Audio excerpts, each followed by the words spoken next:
Hello everyone and welcome again to another painting session with me, Patricolio. Today I will try to finish up the base coats for these two tires here, this one and this one. Finish up the base coats and do a little bit of cleanup. Hopefully we'll get enough time to do this, because I am running very much behind schedule right now.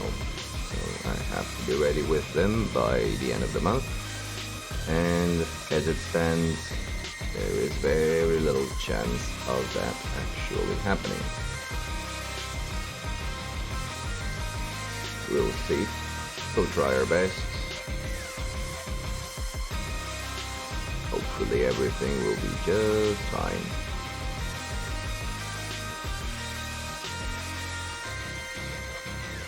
Meanwhile, for technical updates, not really that much to report right now. I'm just looking for options for a new CPU cooler. So a fan and a heatsink combo.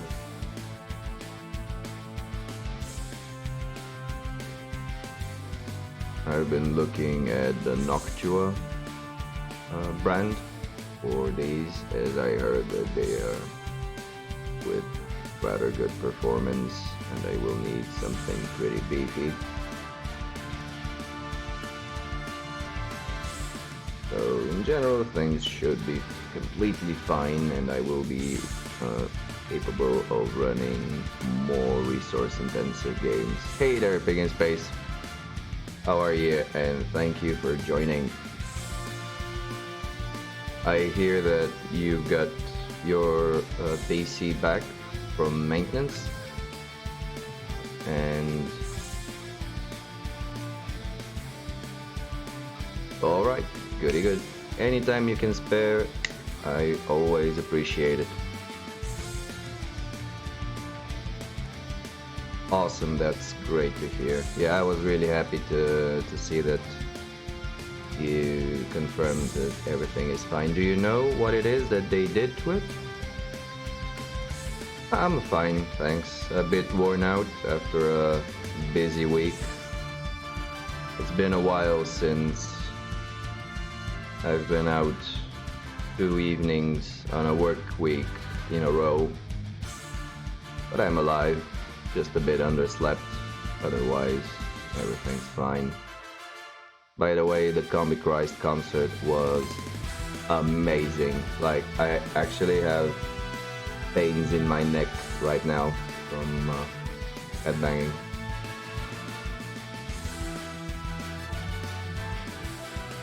Really? That's good to hear. So only software tweaks, huh? They haven't opened it up for cleanup.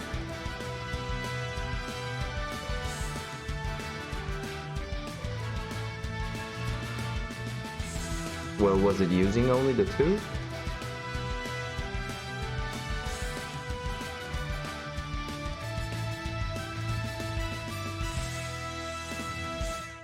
Because if...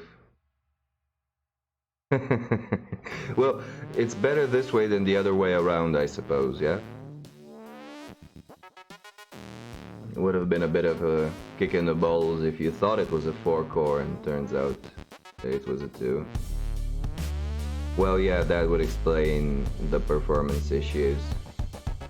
Technically, you should now have actually more than twice the resource.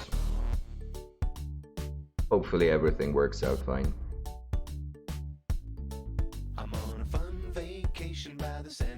Did you have a chance to test out Blood Bowl or not yet? Just overall impressions.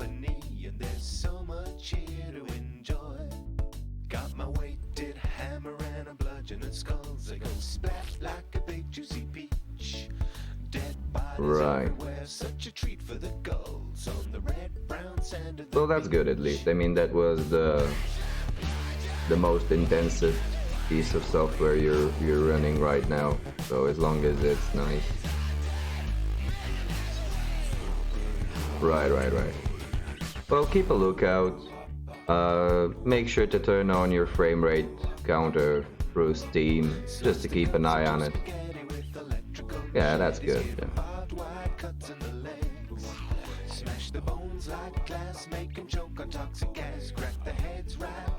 Hopefully it would improve things.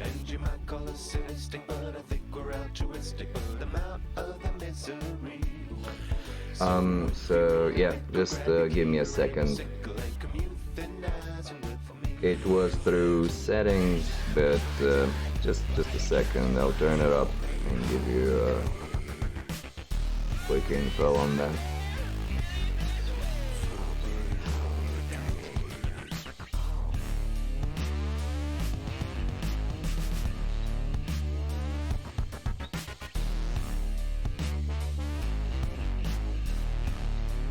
Right, so theme on the upper left, settings,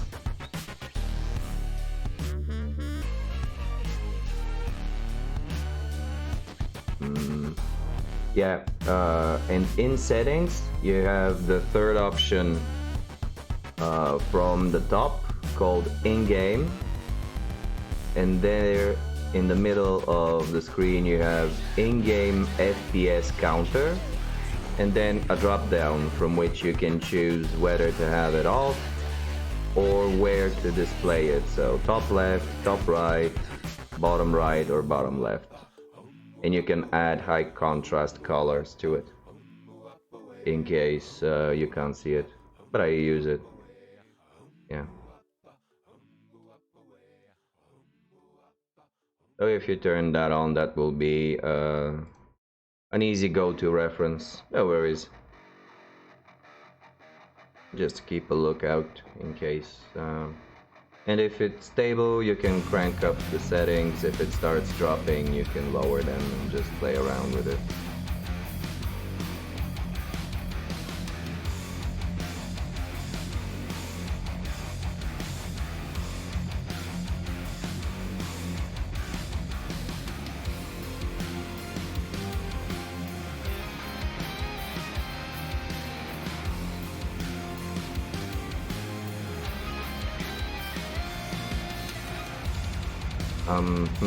Finish, not at all, but hopefully I'll get the base paints on and give them a quick cleanup.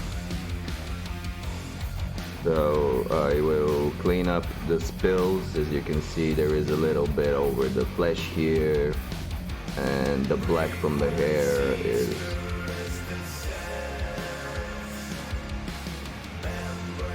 yeah, because I wanted to push through, but it's mostly done. They are technically ready for priming and painting, but I will play around a little bit more. I don't think it's worth to do another stream about them, but I will change the pins and I will re-glue the chest plates that fell off from the pressure of the drill. It's probably just 15 minutes to half an hour if I focus, so I probably won't be I won't be streaming that. I'll just do it over the weekend, and then maybe I will add one more stream with enriching the I will try and get a game with Itsanif as soon as possible, but first we need to sit down and get the terrain built and somewhat painted.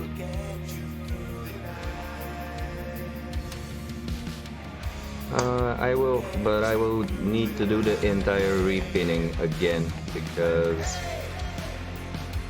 I didn't do it very well. So I need to cut smaller pins and I need to apply them to the torsos instead of the arms as I've done. So hopefully it'll stick better. I also printed out the Necromunda rulebook, and it's a pretty chunky little piece of text, so it's 284 pages. It's a daunting read for sure, and that's without the supplement.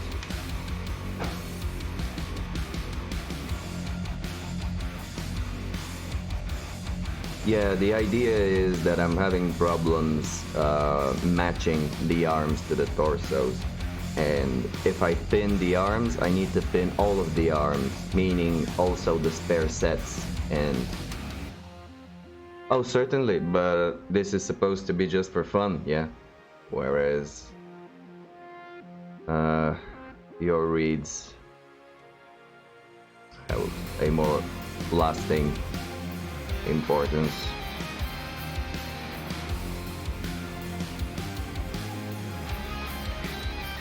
Also, it is very unlikely that any physical injuries would appear from getting the rules wrong, whereas, you know,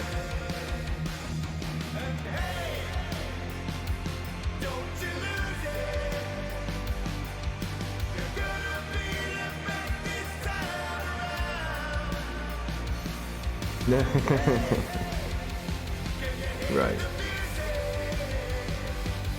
Well, it's like they say, the brain has the capacity to forget about 80% of any force-fed information within, was it 24 hours from learning it. Gloomhaven will have a PC game release. I just saw that. That's weird. Okay, I'll be here. And I will be starting with the main meat of the stream, which is me putting paint on plastic soldiers. Now I will try to use a new contraption for my arms. Ow. Hopefully I will be able to, not really. I don't want to use the pillow. But I guess I will anyway. Maybe if I were to turn it around, make it turn right. Yes. No, that. Yeah, that'll probably work. I will bring the camera up just a little bit.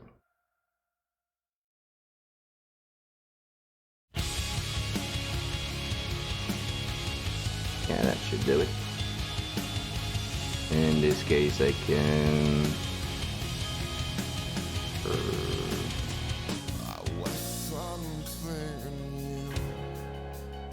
play around with the focus, with the zoom, reduce it.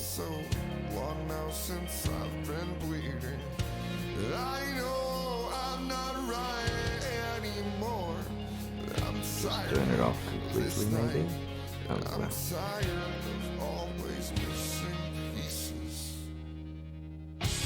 Yeah, that'll do just fine.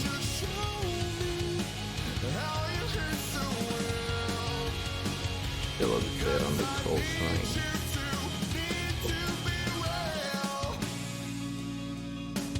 It should be manageable. Turn it sideways, perhaps.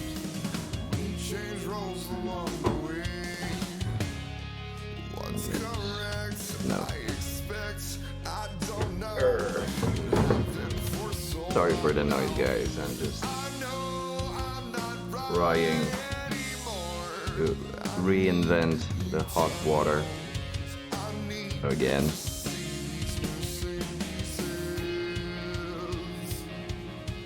Maybe if I just move the camera.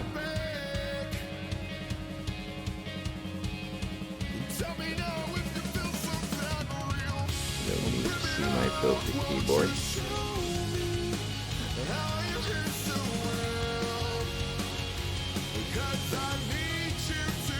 Yeah, there we go. Good. So, first thing is first, let's try and get the flesh out of the way, shall we?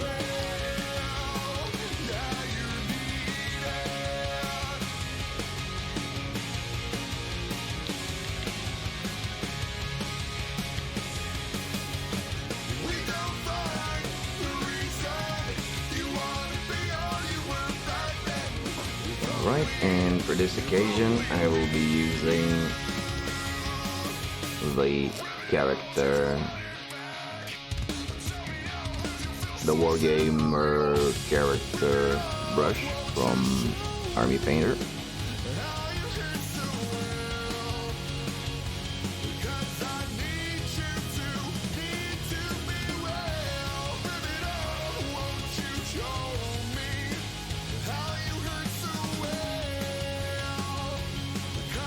Hey.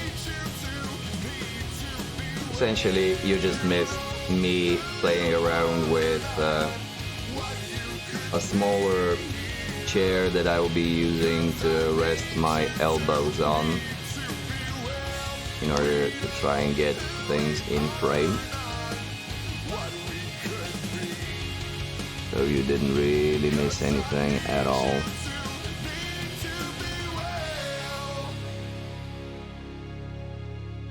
Right, so I will just start correcting these little painting imperfections.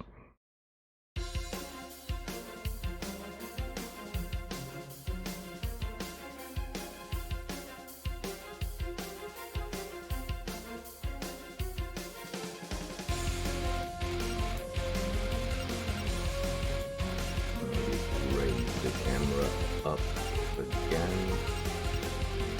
Just a little bit. So I can work a bit more comfortably.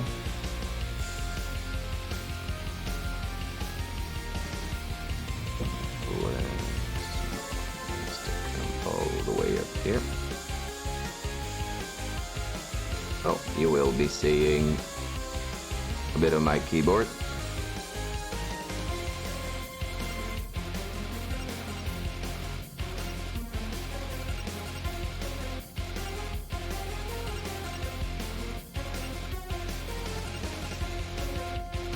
Yeah, it's a pretty old one, but I'm happy with it. It's small, so it doesn't take any extra space on the desk.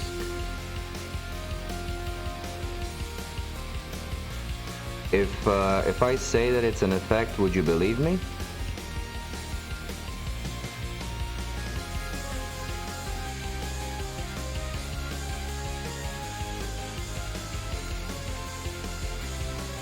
So, okay then, it's an effect. Why not?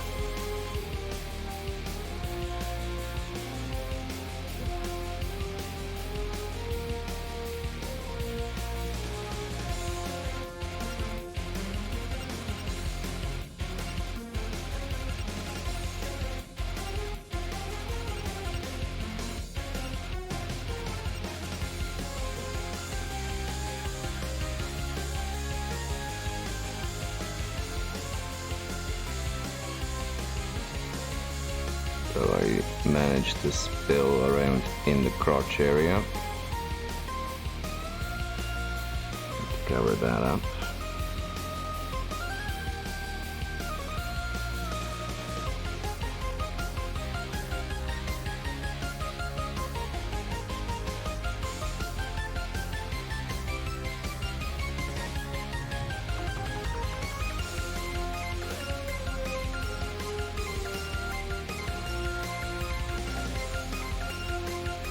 Sadly, I wouldn't really recommend this brush, the one that I'm using right now, the character size brush from the Army Painter range. And the reason for that is that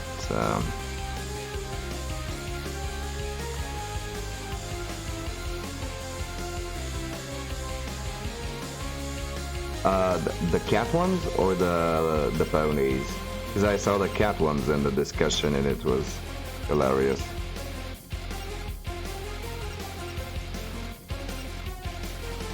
No, the ponies, I missed out on them.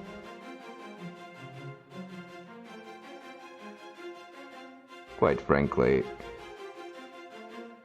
I approve.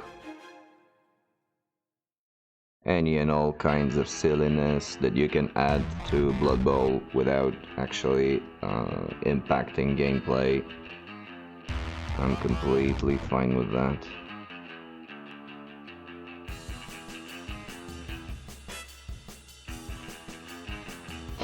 Oh, right. But no, I missed them.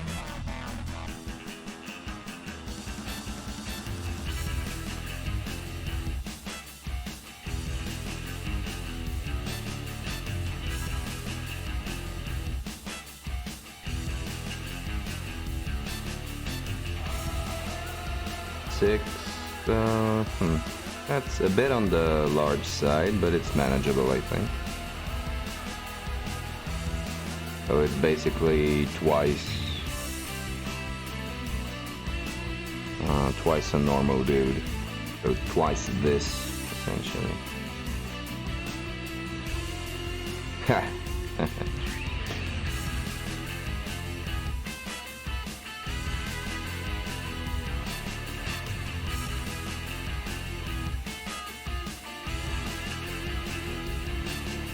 That's pretty cool, not gonna lie.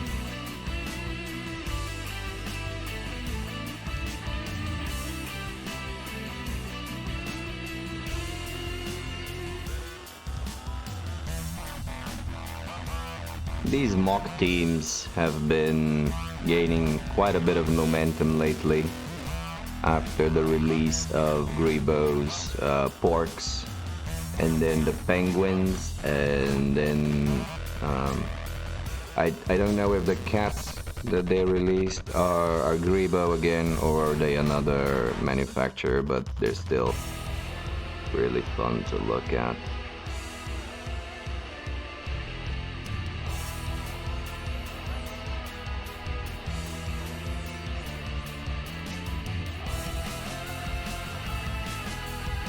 Okay, it's a different manufacturer. About the brush.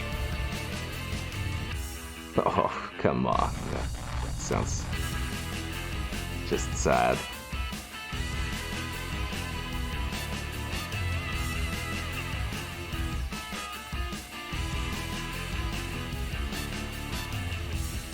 There are far too few bristles on this brush, and as a result, the paint dries up on the tip.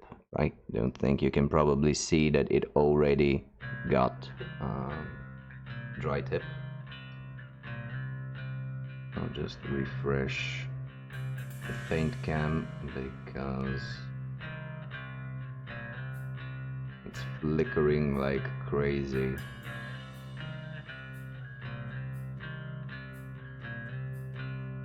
And this is probably the reason. Yeah.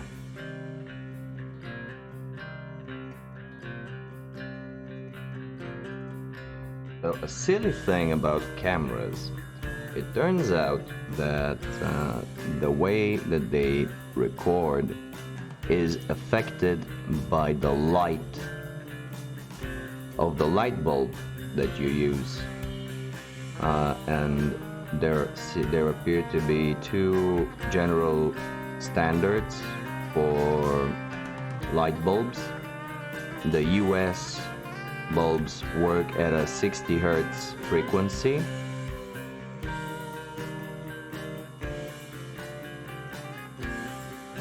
I am actually using these right now. So the light bulb that is in this thing should be very heat efficient. It's an LED inside, but they still have a frequency at which they work, and European standards are 50 Hertz, whereas American is at 60, and you have to actually set this up for your camera, otherwise you receive this annoying flickering that you saw at the beginning of the stream.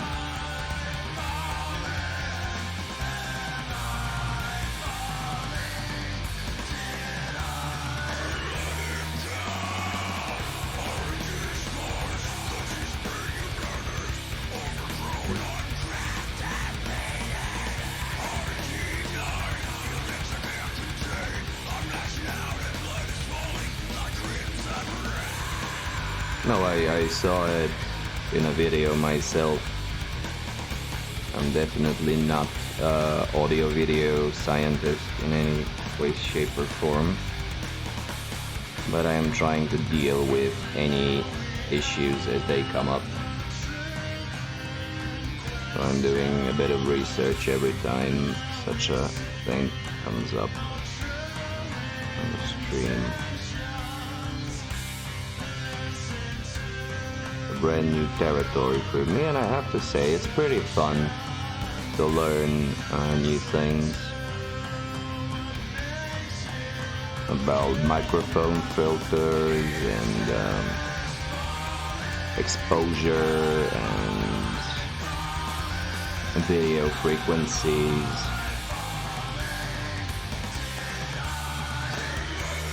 I find it really fun to play around with.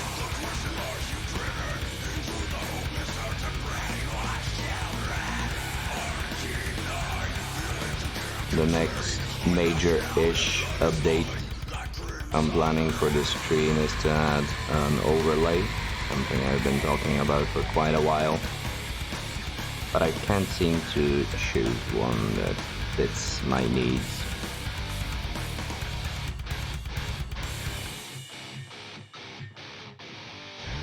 I just want to frame around. Oh really?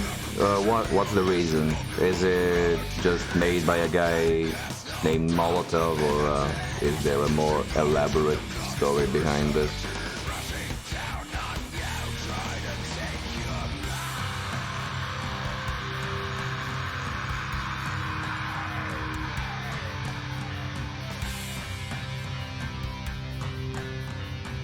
I haven't looked into this thing. So, if you don't mind sharing.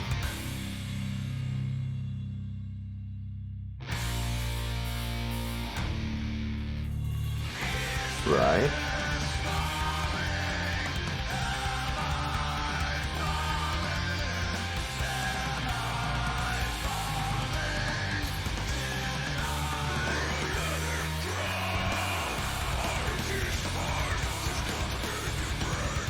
So was it that these bombs were used against him that gave him the name?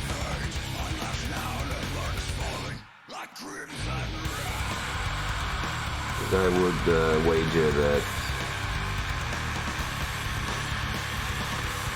they are rather revolutionary.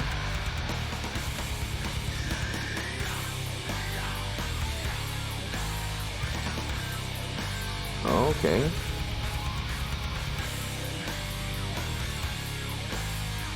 So I was wrong in my assumption.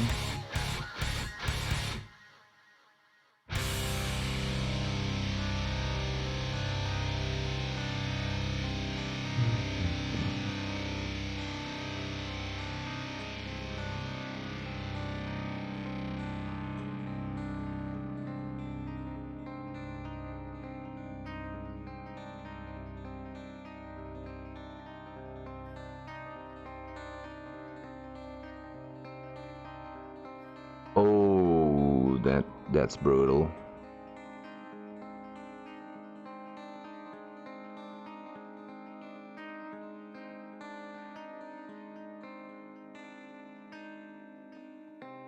Yeah, the face is pretty messed up.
Bringing the focus a bit closer so you can actually see, well, the zoom.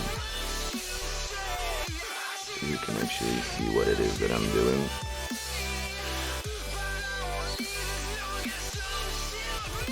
It starts phasing out here. Alright.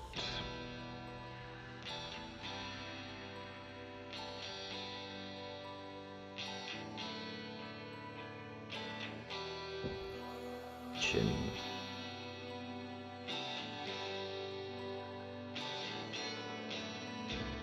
How are we gonna get the chin without mucking up everything else?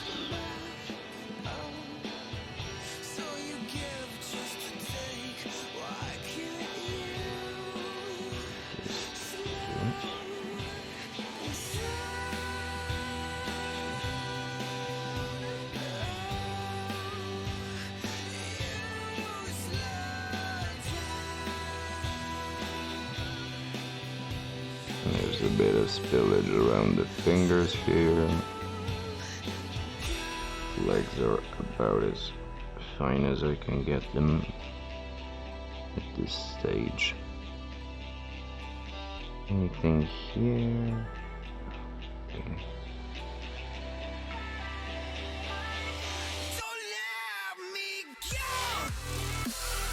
Now technically when doing cleanups, you should probably start with the last used color instead of the first, what I'm doing right now. However, I'm impatient and I just want to get the most visible things out of the way until I am still fairly fresh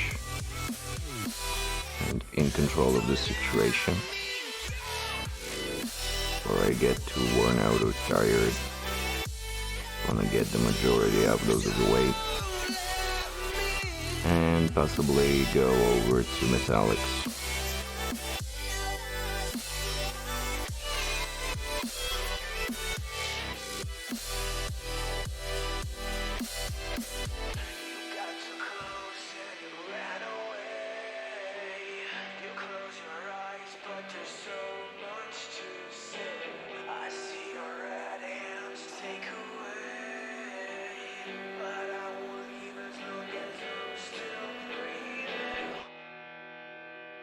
Otherwise, it's essentially the same thing all over and over again. You put on a layer to cover up the color beneath, and if after it dries out there is still, you can still see through it, then reapply.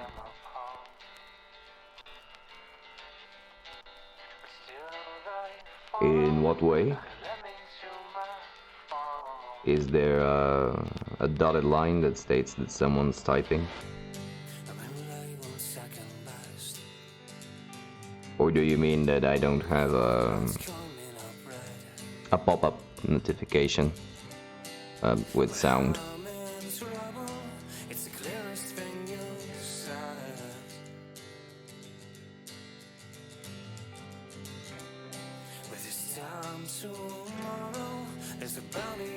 Yeah, I just haven't set any voice, any sound notifications for new chats.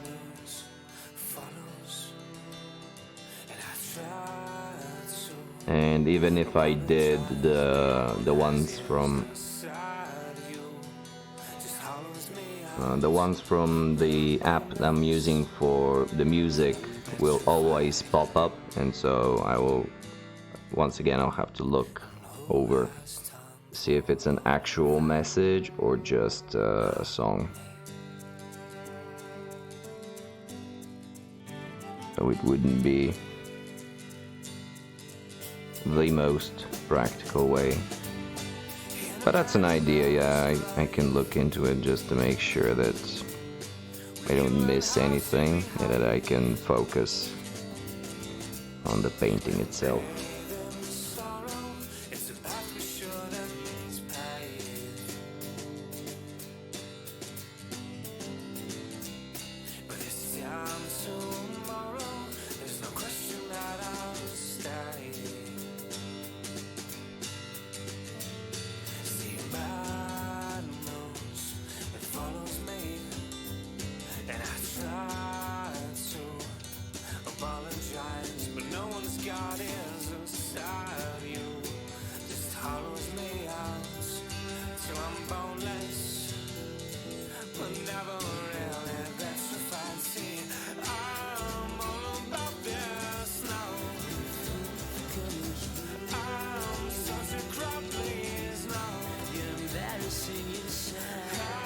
Okay, this is better.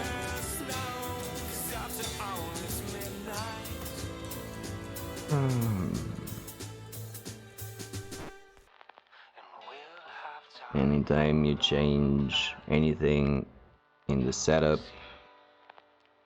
you need to match it up with all of the other settings.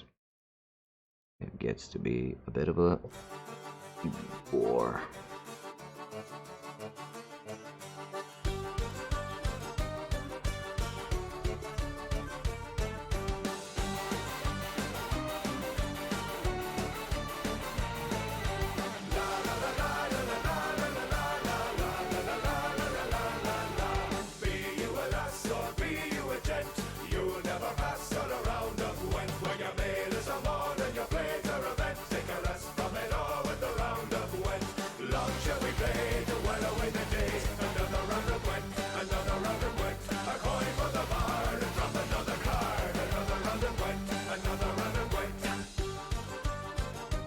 Isn't it? I know. But I will probably screw it up.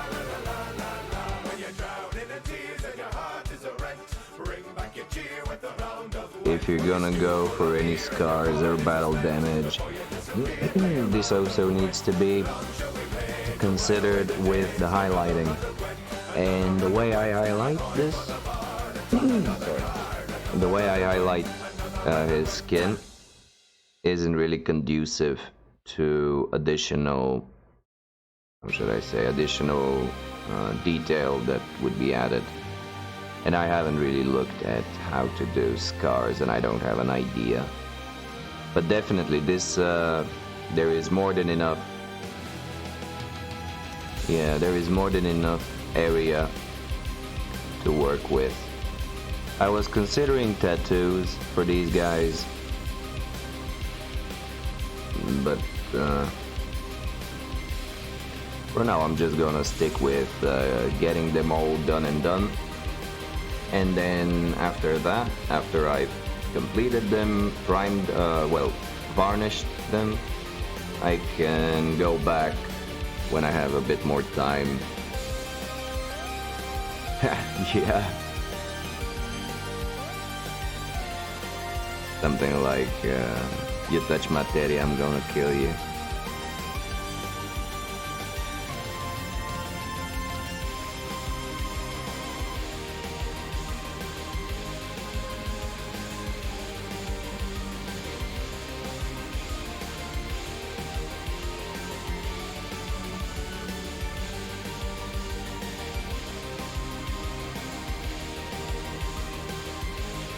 I will be doing things to them. I will be adding, if not scars, like I said, tattoos, but this will be at a stage that's after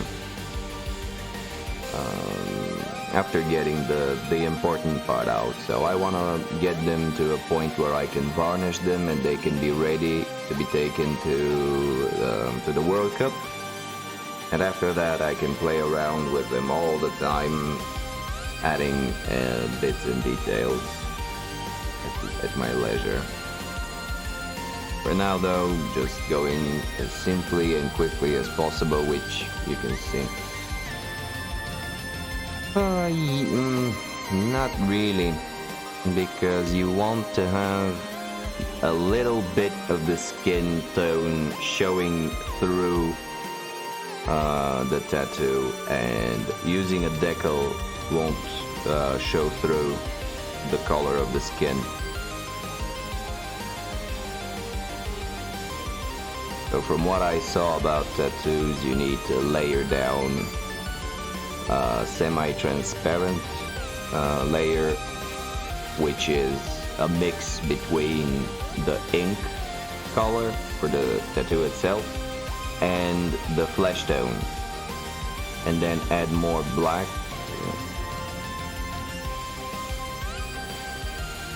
Yeah, as in burned in. Yeah, I suppose, yeah. That would be... Yeah, that would work. Yeah. I get it. Should work.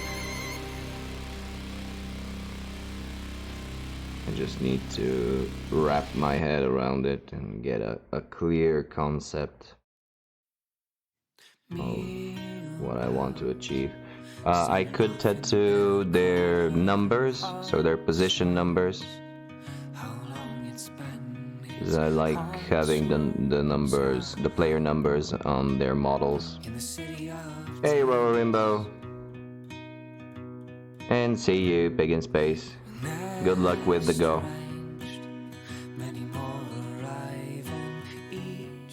How are you doing, Rorimbo?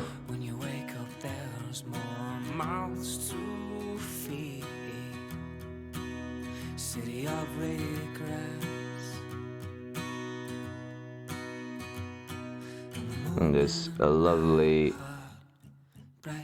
summery evening.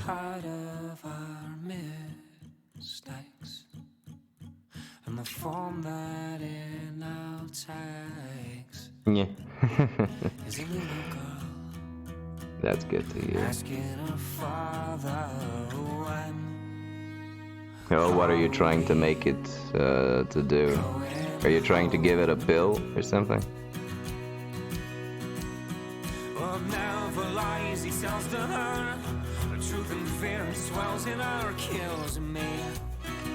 Seems to be you. Oh, it's the cat that typed it in. Okay. Well, hello there, kitty. What's its name? He likes the key. How's he called? Fred. Well, Fred, nice to meet you.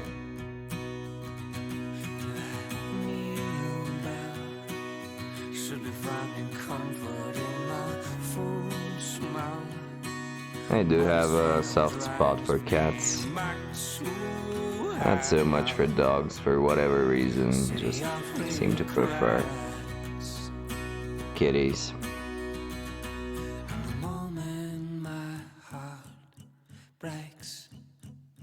At the heart of our mistakes. What's his coloring? Is a little girl asking politely, when are we going home? Well, now for lies he tells to her, the truth and fear and swells in her, kills me. So what we're doing today on these dudes is a bit of cleanup for the non-metallic parts. Oh, an orange tiger. That's nice. They're really cute. So I'm just cleaning up the base coats for the non-metallics, and then I will start applying the metallic colors. Just giving as quick as possible look through. Where I managed to spill colors all over the place.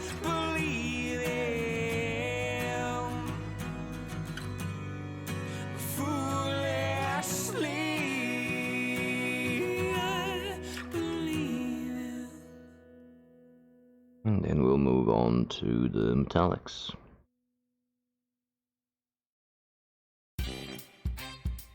And I'm also officially horrifically behind schedule for painting.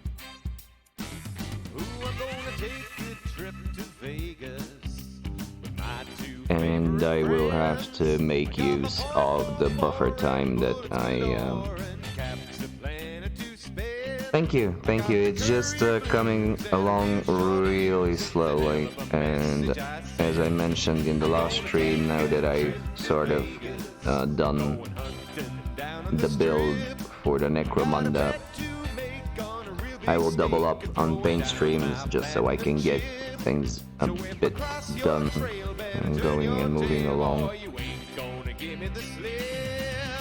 Thankfully, when you get to highlighting stages, things go quicker because there's less surface to be covered. And a large portion of these highlights will be done via dry brush technique, which is pretty quick, goes along pretty quickly.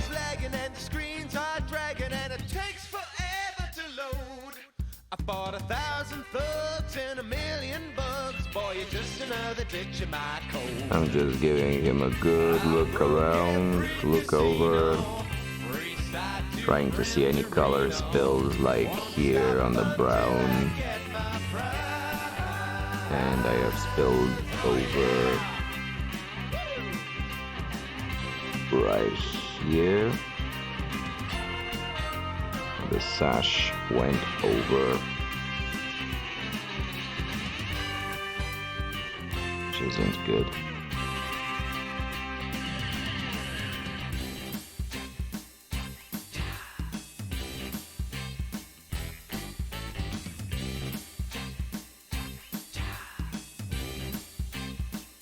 As usual, I am causing more damage than I'm fixing, but this is all part of the process, I suppose. I got the courier blues and a real short fuse. It's a hell of a message I send.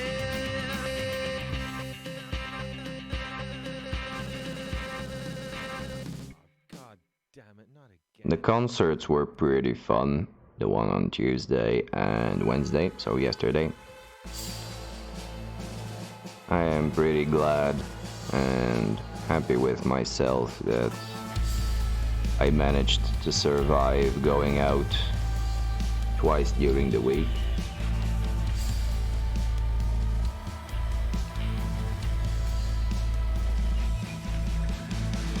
Okay, let me take a look at this.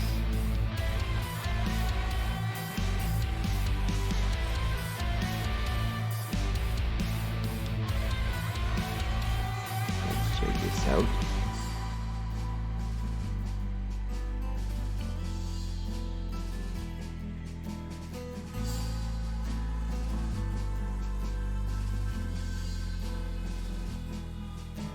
Sink into the peaceful sea in blue, become a shade. Years they sleep inside a moment, wake up on a blade. Show it to everyone. Yeah, I can see that. Are they converted or do they come like this? Is this the design? No, okay.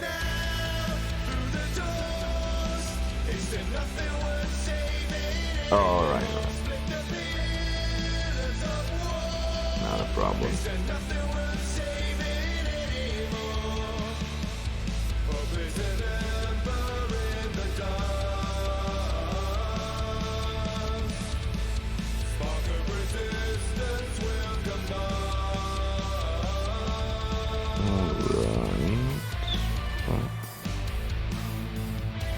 I think I fixed what I can see.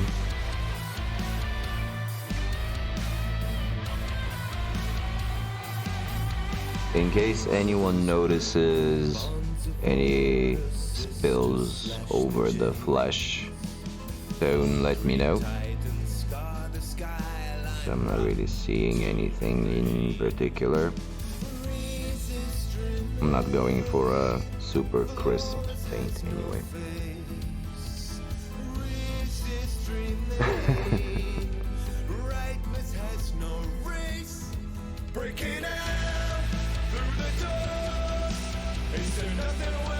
No, no problem. If you manage to find it, we'll take a look at it. Don't worry about it.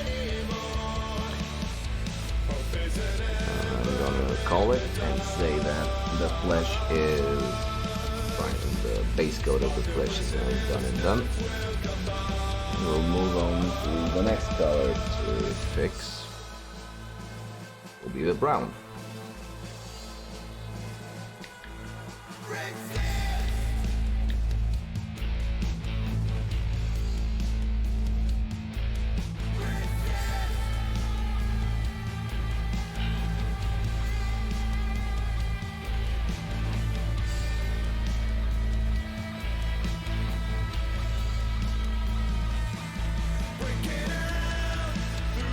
Is that it?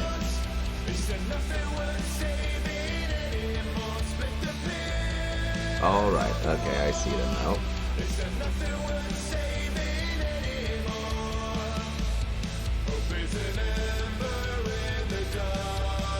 Yeah, I see.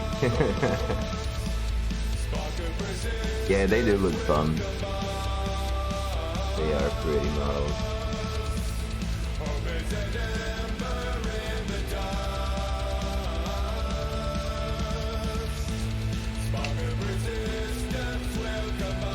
And you say that you can convert them, so remove the weapons and stuff so they can match Blood Bowl players.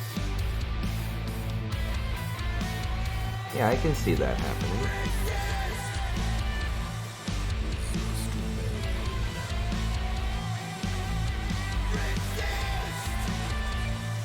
Oh, not a problem. I can try and just imagine. Well, I see. Yeah, they do. They do. The miniatures themselves are pretty decent. They are not super detailed, but whatever detail they do have seems to be well placed.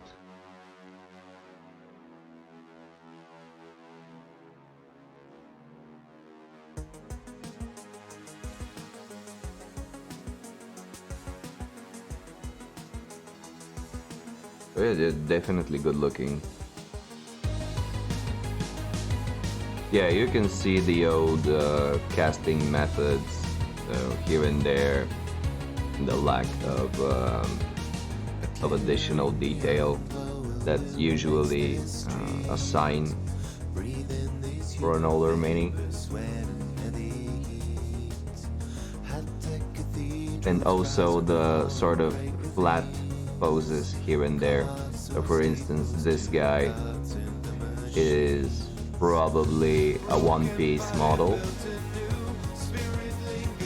This guy has this arm additional, and so on and so forth. You can make the dissection fairly easy.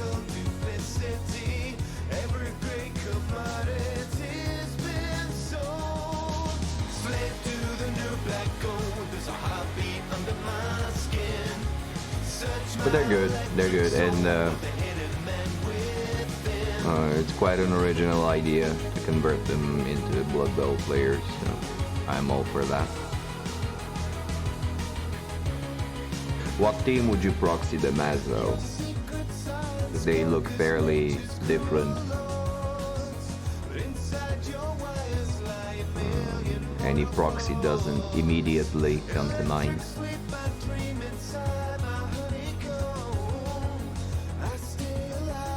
Right, okay.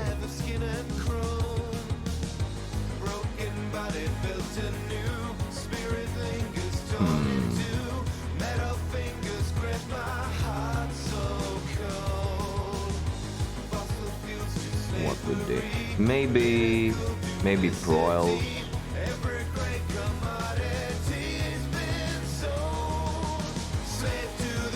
Yeah, sure. Yeah, but I like the idea for the AG4 because they're cats. So it makes sense for them to be more agile.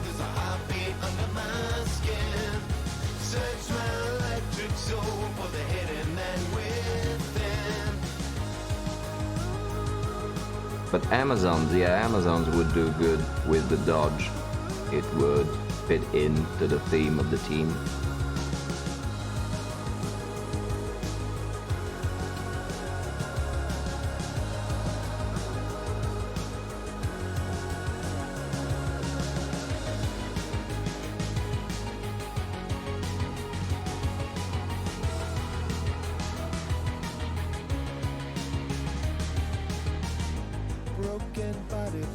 Well, that makes things... Yeah, probably blitzers, because if you want to use them as Agi4, finding a strength for positional with Agi4 will be pretty difficult unless you're using the secret league teams from Fumble. They have all sorts of crazy compilations.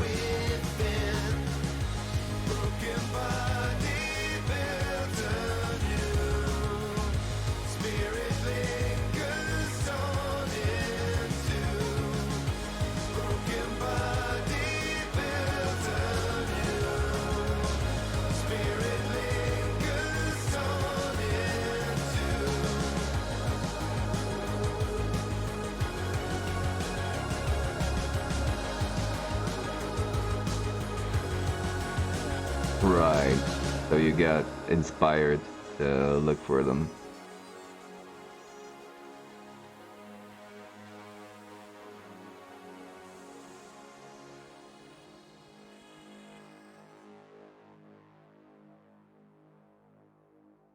Is there a cat race in Fantasy Warhammer that you can use to create a team out of?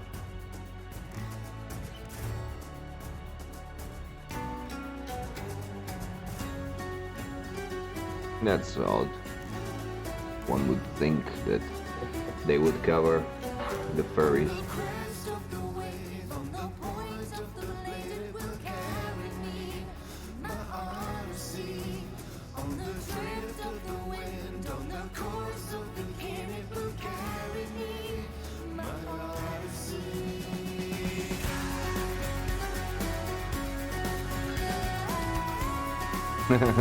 Okay.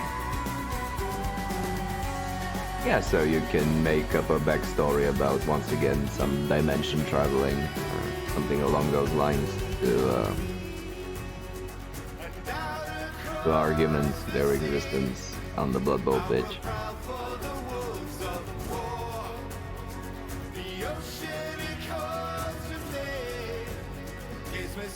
Or just taking to consider the idea that the same world is present there, in case there are spaces that aren't mapped out on the Warhammer Fantasy. You can just say that they come from somewhere, from, yeah, probably from the south, maybe a southern country.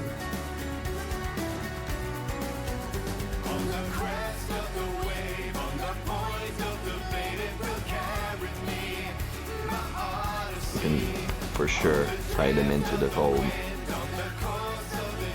ethos.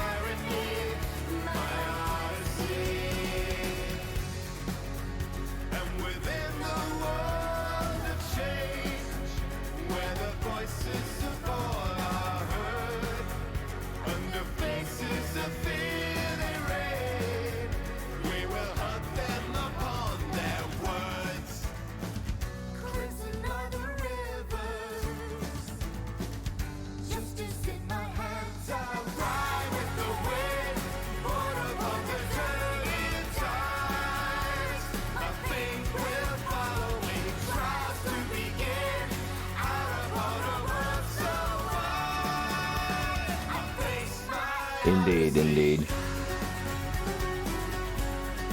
but it doesn't mean that you can't write it down for future projects and maybe get one model at a time or a couple models at a time until you manage to build up enough for a team and then initiate the project. This is pretty much how I collected the bits and pieces for the orc team. I combined bits I already had lying about with the GW orc team itself, with some bits I bought specifically for the project. Or it could be something that comes together one piece at a time. So it doesn't have to be an immediate all-in purchase.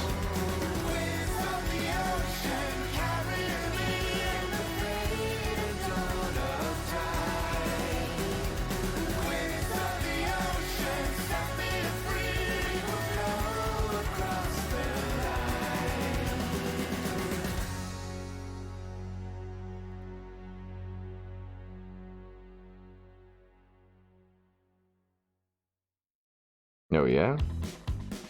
Is it from the same range or a different one?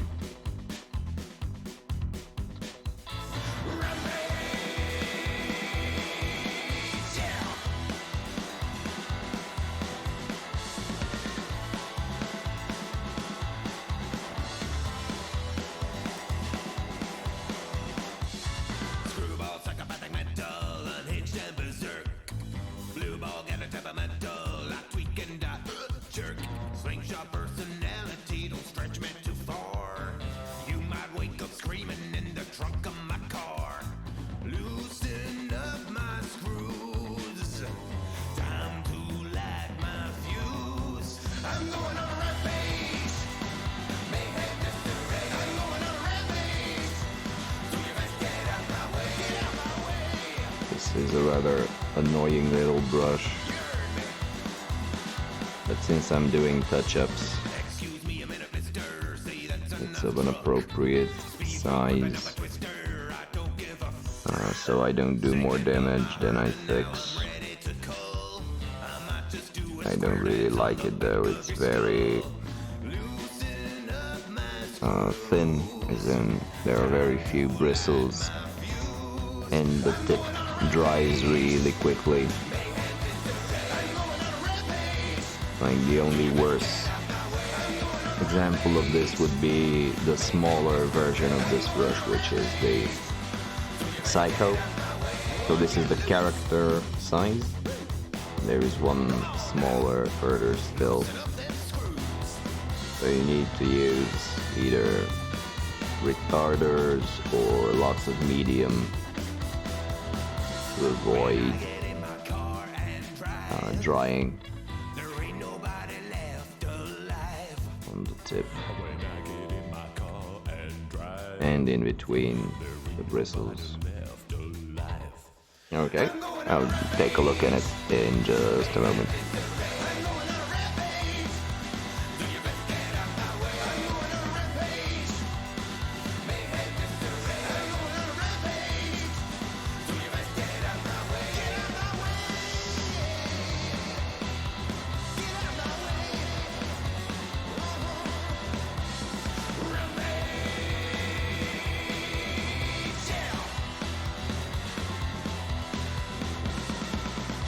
Here we have a few blued strands of fur. Which I'll just cover up real quick.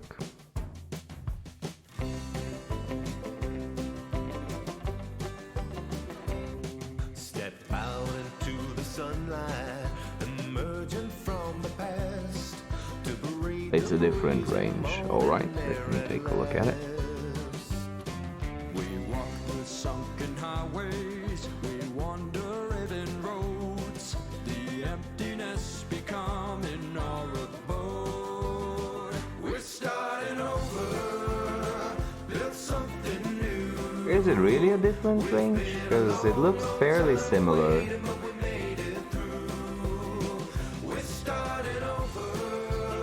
Oh, it's a Simon Mini. Oh, that's cool. But yeah, I see what you mean. It fits perfectly in with the rest of the team, definitely. Definitely, yeah.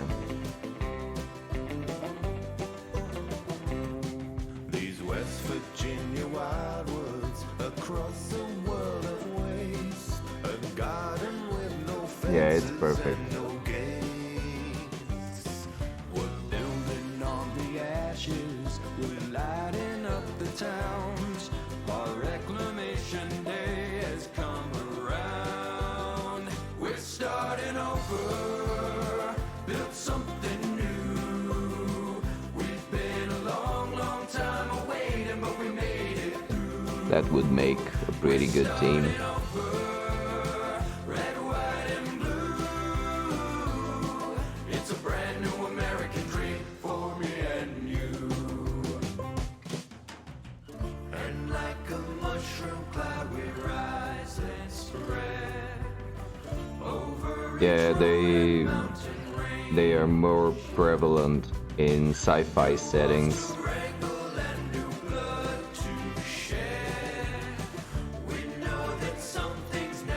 Twilight Imperium comes to mind. For board games, they had some cat-like races, lion-like and stuff. It's a brand new American dream for me and you. No, Twilight Imperium. I just meant that sci-fi settings as a whole lend themselves better to cat races, mostly, as opposed to fantasy settings in general, like not particularly talking about GW or Warhammer.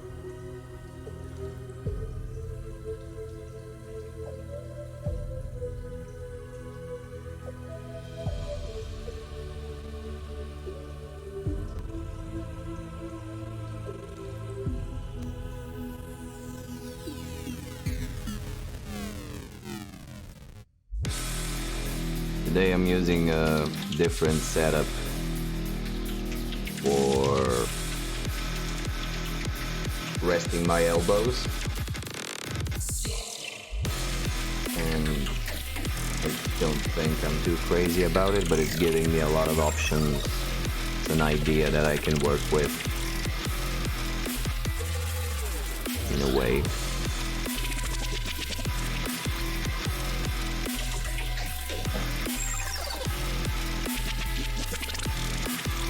So I'm using a small wooden ladder, which is the tiniest bit too big. I think I can get it done.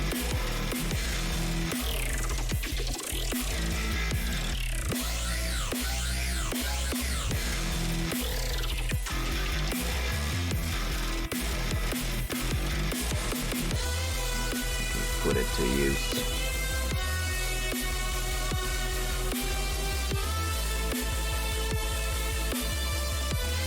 Oh, sure, yeah. Sure.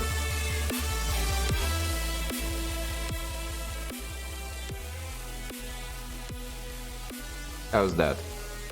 Is it better?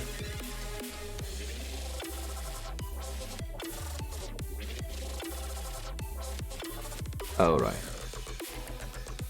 Yeah, let me know if any of the volume levels are uncomfortable or awkward.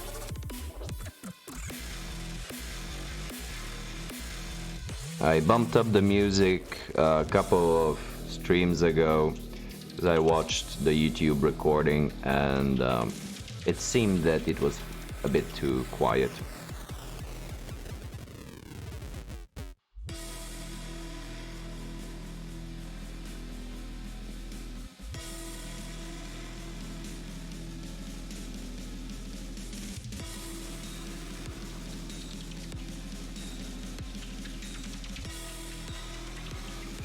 Gonna look through the blue. I think the blue is fairly solid because it was the last color to go on the model.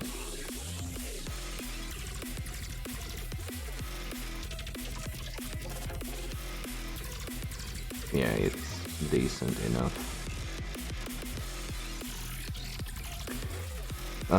For the build I'm going with, so it's these two guys and another couple. So 2 more after these. This is why I'm saying that I am behind schedule. I should have been quite a bit further in at this point with these. If I follow my initial schedule, I have to get these 2 ready by the end of the month, which is going to be a bit of a challenge, if not completely impossible. So we'll be having a little bit of a delay on them.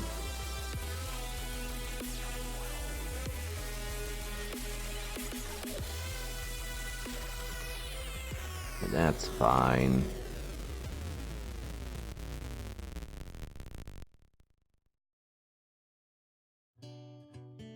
And so now we will begin with the metallics, which is my least favorite part of painting any miniature. Faith in one and 2 to come, 1 for love, our passions it comes, 3 to rise, salvation in mind, 4 to find our peace of mind. I'm lost but close, But we need to get through it. redeeming eyes in the sides. Yeah, there's been some hard times.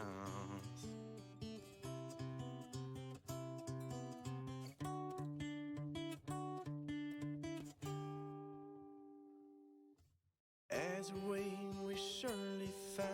We were just talking with Big in Space about possible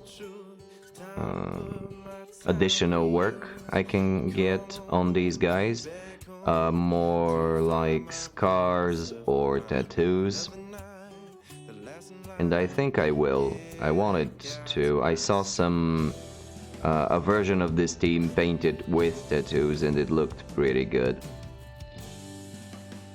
So I would like to get them some. However, I won't be doing it now.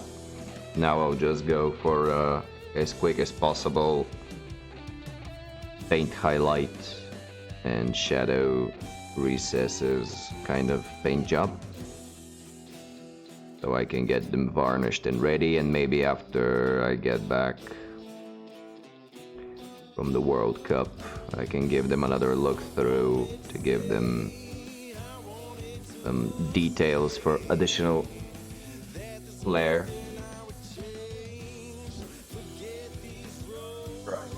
We'll be going with Balthazar Gold for the base.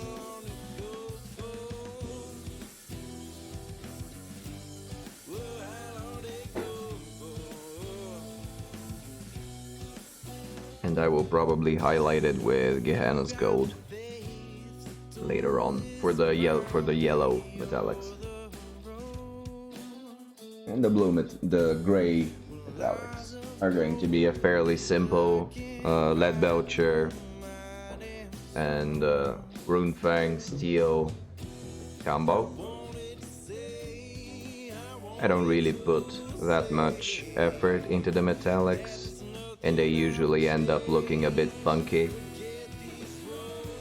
But working with these metallics, the GW ones, the Citadel ones, I've mentioned time and time again that it's not the easiest or the funnest. So I just try and get through them as quickly as possible, which isn't the best attitude to have.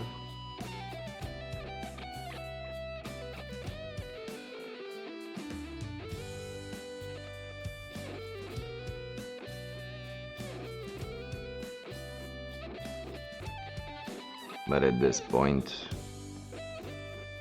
they will have to do.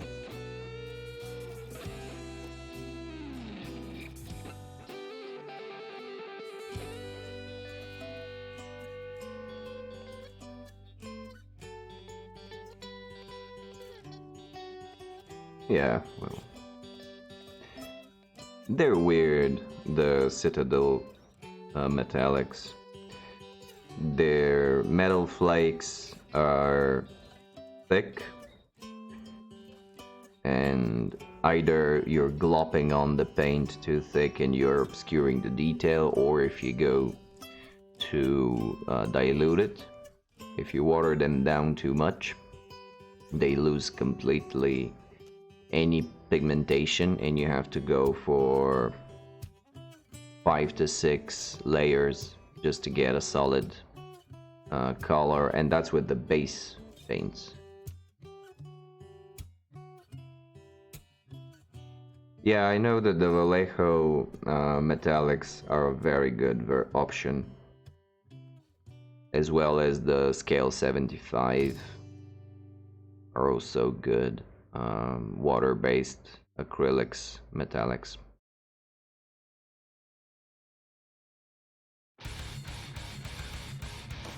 Because I want to keep it at a water-soluble base, so otherwise there is an enormous range of amazing metallics, but they are all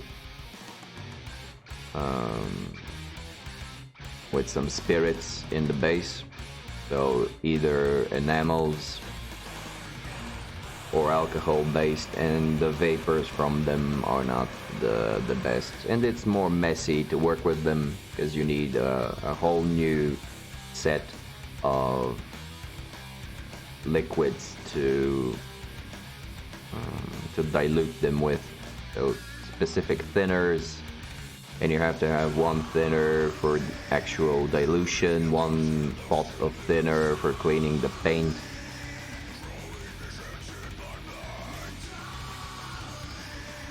And it gets annoying. But yeah, the Vallejo ones I heard are probably the best ones. But I do have all these almost full paint pots of the Citadel, so I'll probably struggle and soldier on through them until I get them at least halfway done, halfway empty, and then I'll think about replacing them.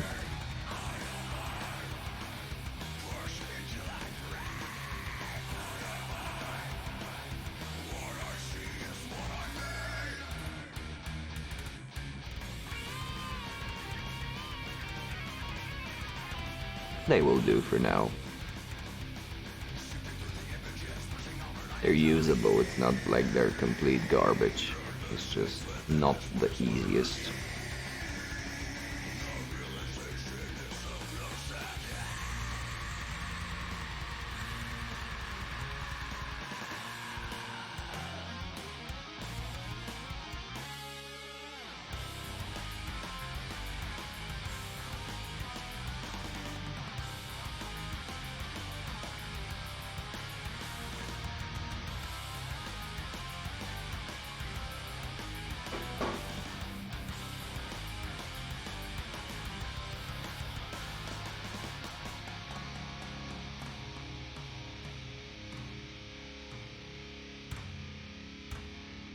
Have you been up to something else recently, or mainly just what we've discussed in the recent streams?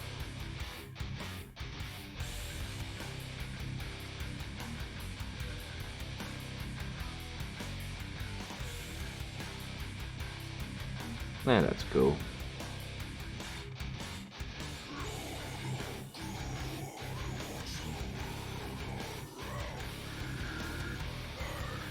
As I mentioned,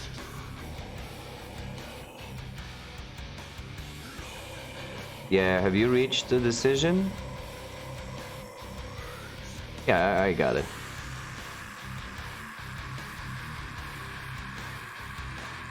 Did you reach a decision on what you're going to go with?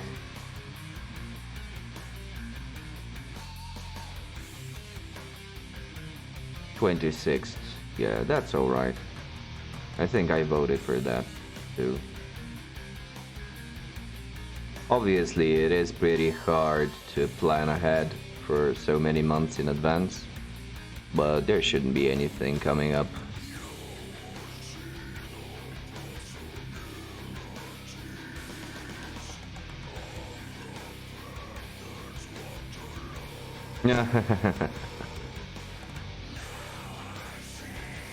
But are you talking just the Camry team with skills up to TV 1200 or with the inclusion of star players?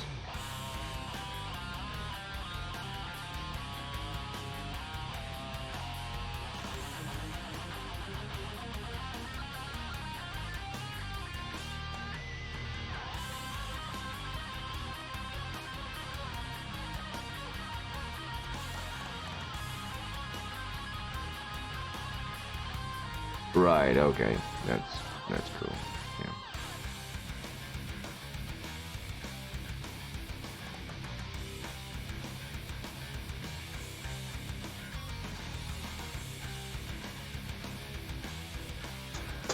Yes, because as you know, Blood Bowl is not balanced to begin with. So even trying to apply any further balancing to the already unbalanced system is going to be a headache. And the only way to do it fairly would be to consider each team individually.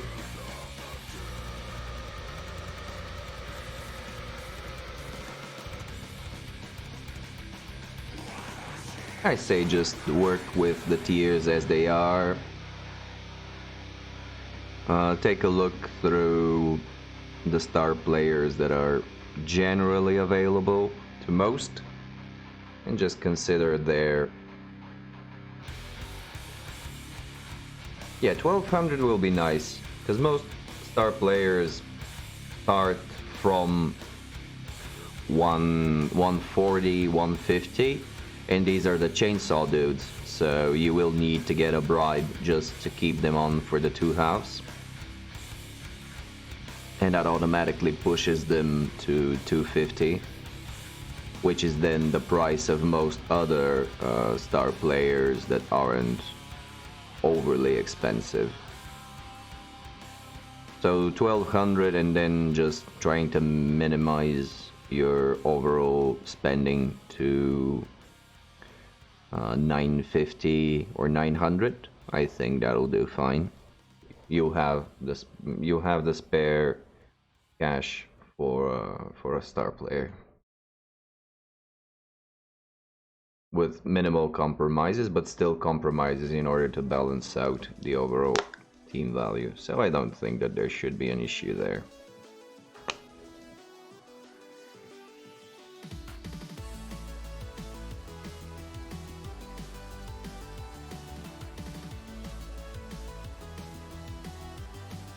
Yeah.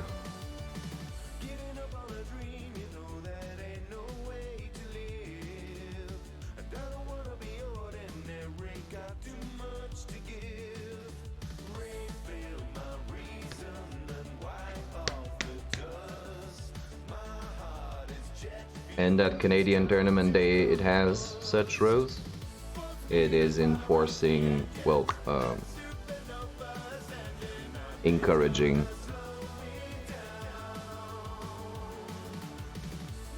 $70K for tier 1, so that's essentially 3 normal skills, or 70, 110, 140. Wow, 140. 140 for skills, that's a lot.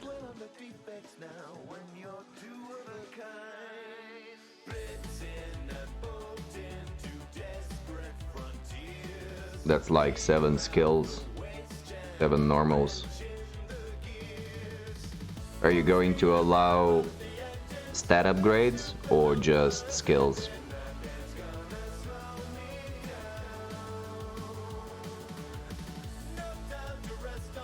Right, yeah, that's...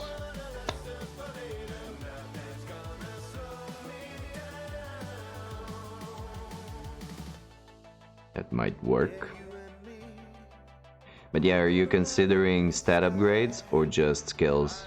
Or does it is it just depending on the tier?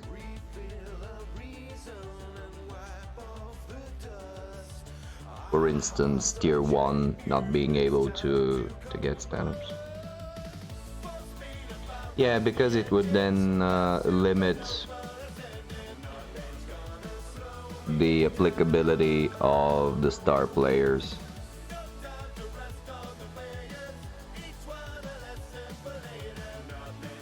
It would be better if it's just skills.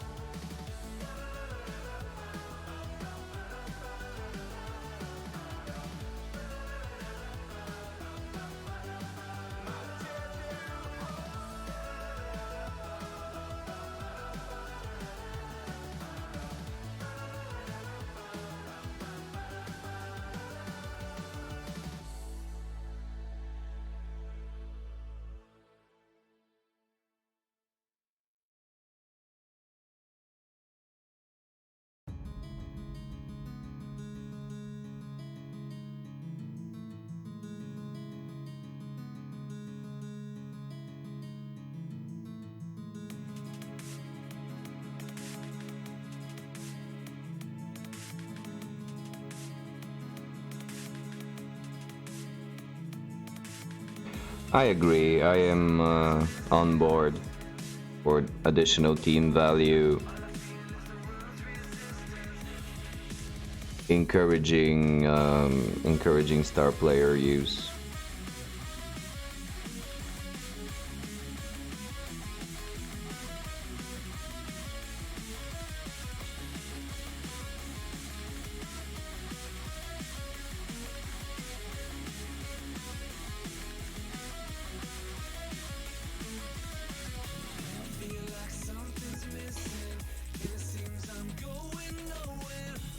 The only possible issue that I see is the rule for star players that states that you can't have the same star player on both teams. So probably you will need to consider collecting the team rosters in advance, just so you can see if two teams will be using the same star player and ask them to change them.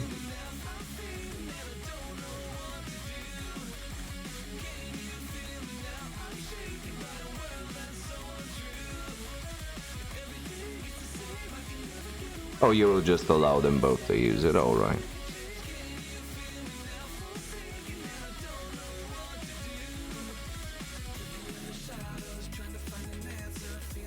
That is also an option.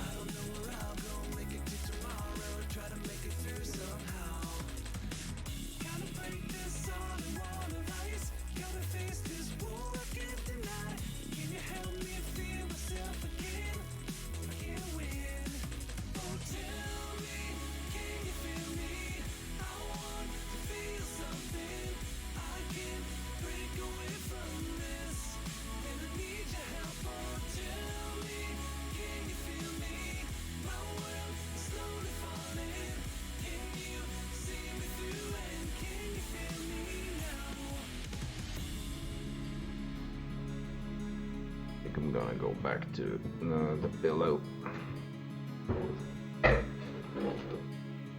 Not working out.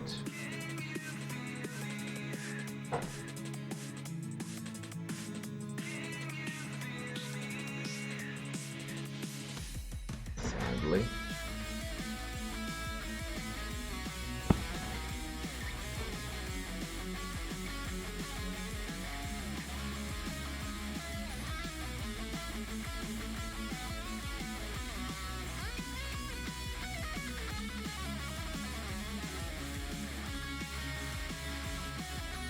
Yeah, there we go. Much better.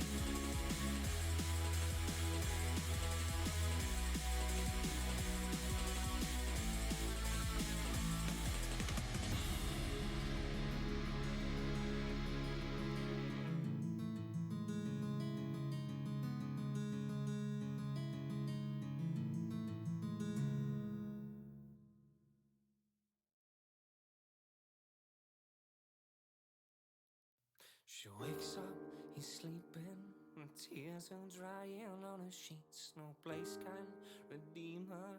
The words are dying on her teeth, but it's just the latest in a string of incidental fears. She's falling apart now, with pieces going everywhere, and we all lie to ourselves. The morning comes quickly, the sunlight in his coffee's face. His spirit is broken, there's shards of earth filling the space. That timing so perfect, it leaves him near without a trace. A bitter reminder, It will be a fun tournament for anyone that is not aware and yet watching. There will be a tournament called the Melonfield Bowl.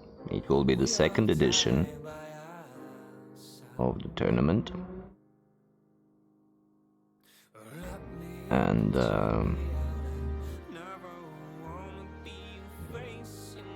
it will take place somewhere in the end of October. So either the 26th, as it is, it will be probably fixed for then, or for the 19th, or somewhere around there.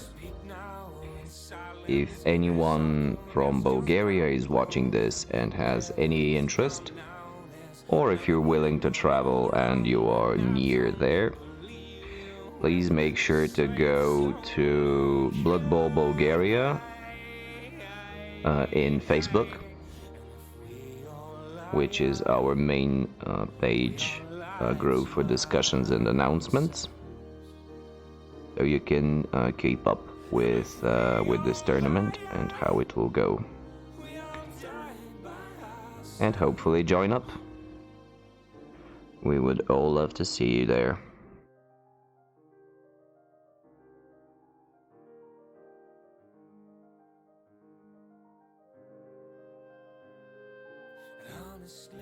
Honesty, I never wanna see your face in the mirror again.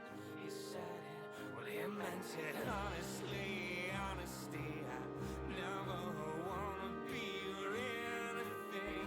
And the topic that we're discussing is surrounding trying to come up with a rule set that encourages coaches to bring along star players, as we all think that it makes the game significantly more fun to play.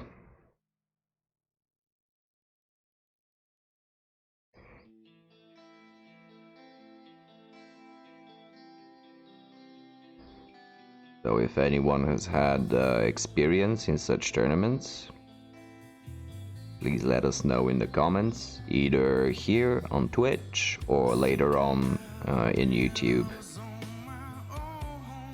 Or you can follow me on Facebook and Instagram and let me know there, because any assistance in this matter will be appreciated. Any advice, any feedback from similar tournaments, as we're trying to build this up to be a fun little addition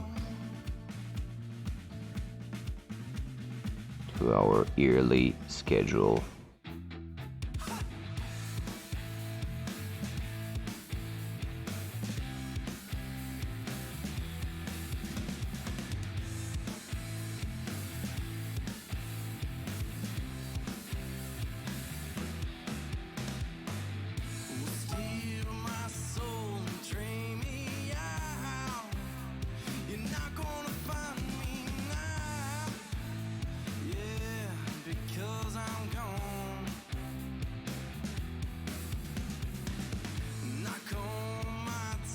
And in case fun isn't enough of an incentive for you, there will be dice, unique dice for the tournament,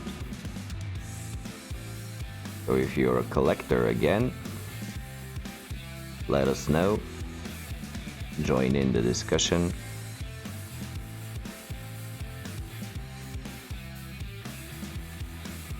And join us at the tournament as well.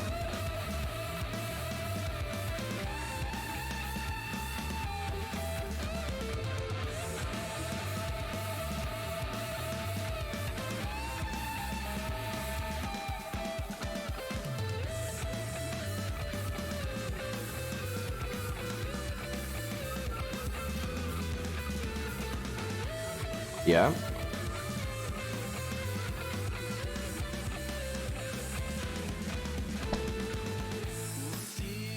Sorry for the shaky cam.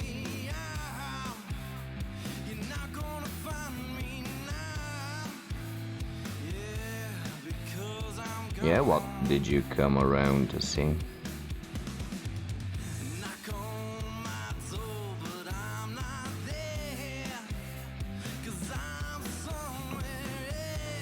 In Blood Bowl 2 or on tabletop?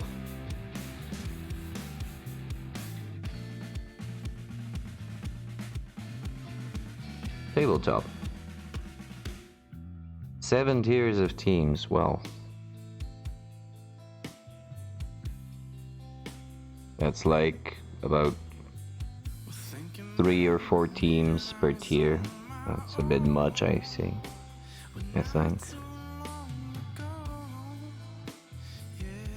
Going a bit over in the details. Yeah, 3 to 4 teams per tier. I don't know about that. It's like... I mean, it really depends on the level of competitiveness that they are trying to go for. Meaning, the more professional a tournament is trying to be, the more tiers it makes sense to have in order to provide additional balancing. Still though, 7 tiers is a bit much.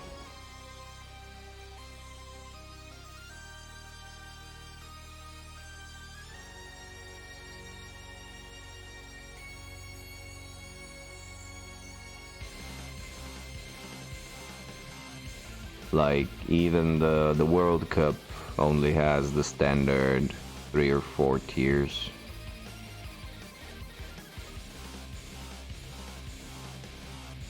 And so did the Euro Bowl, and they are considered to be significantly competitive.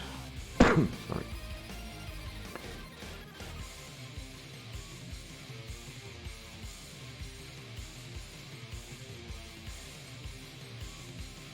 Oh, he played Chaos Pact. That's unusual for him.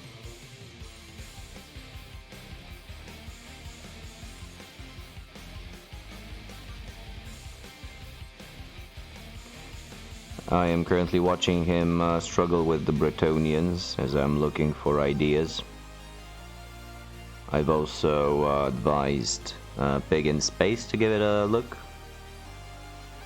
as he will be playing the Bretonians, just to see if he can get some ideas for team builds.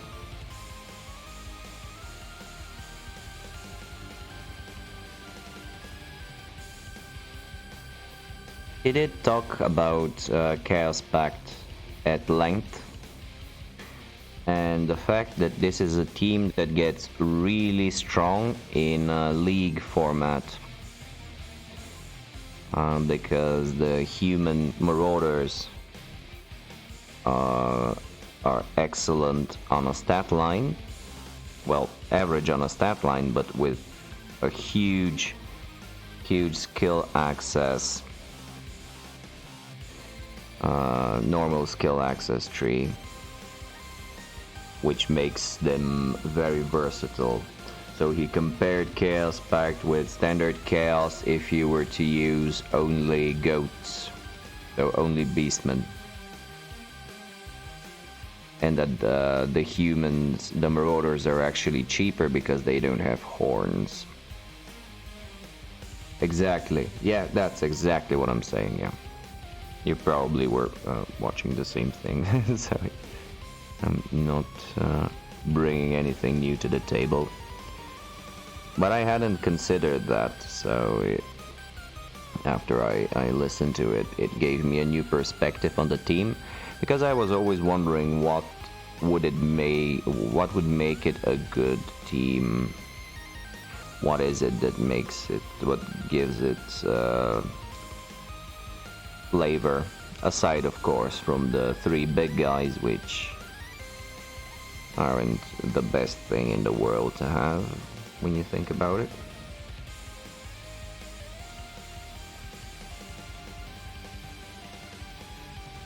Still, I'm surprised he took them to the tournament, but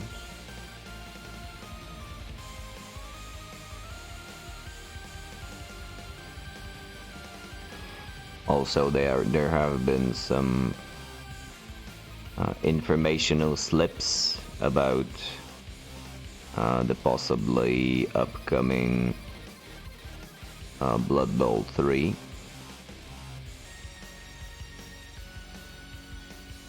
That should come out next year at some point.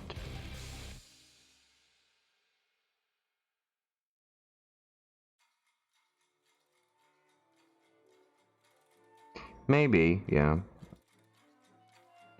I don't see how the team can shine on a tournament skill set back.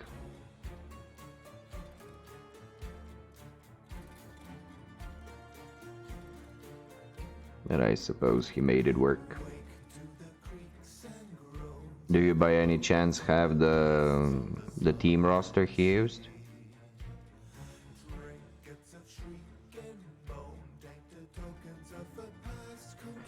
I'm just gonna hop over to my minis to get the other Ulf so I can use him for reference. I sort of forgot how I painted this part.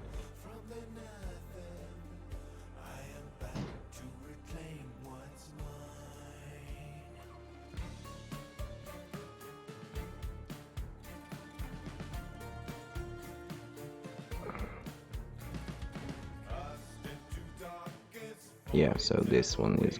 Oh, this is blue actually. Alright. Okay.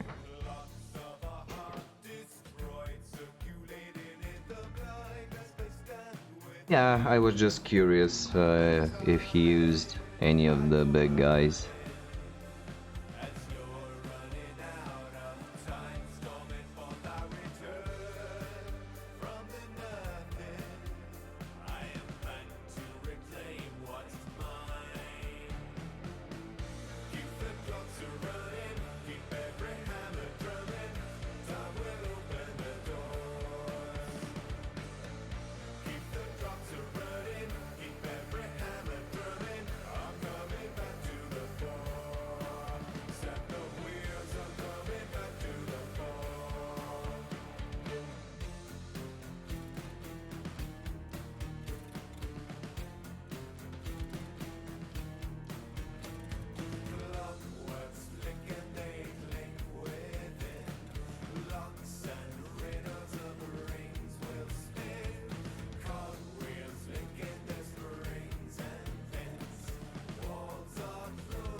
This is somewhat a finicky region to paint.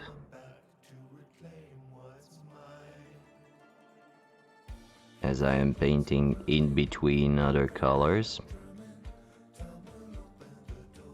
And I want to do it with as little spilling out as possible, to avoid the need to go back for more touch-ups, although apparently I will require them, because here I managed to make quite a good mess with the metallics.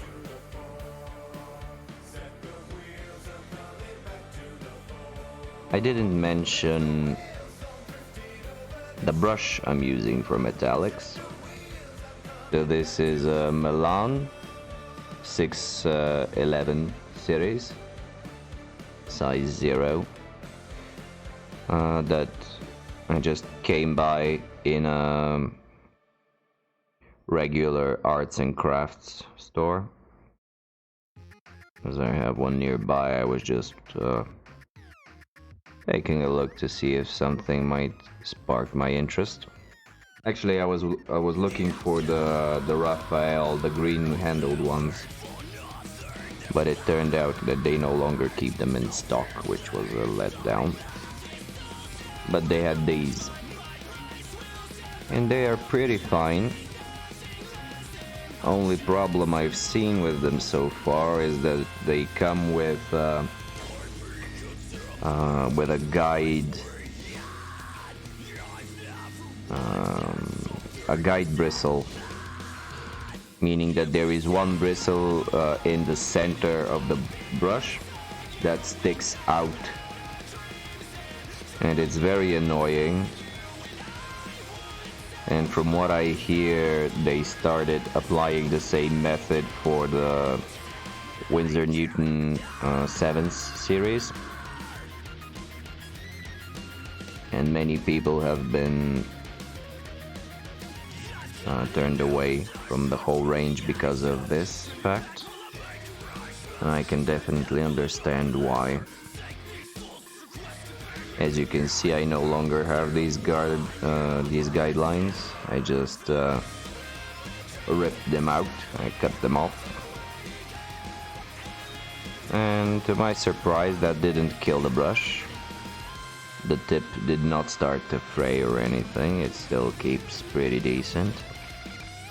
And for a synthetic brush, it's remarkably soft, so it doesn't snap back as hard as regular synthetics, and it also absorbs quite a decent amount of moisture.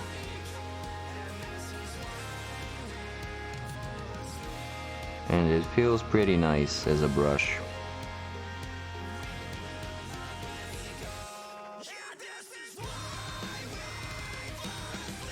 It does, of course, have the inevitable issue that all synthetic brushes have, which is the hooking at the tip. So I really won't be able to use it for particularly fine detailing. But it's not super hard, so it didn't hook very hard. And I'm just trying to alternate the sides of the brush so the hooking can be kept under some sort of control.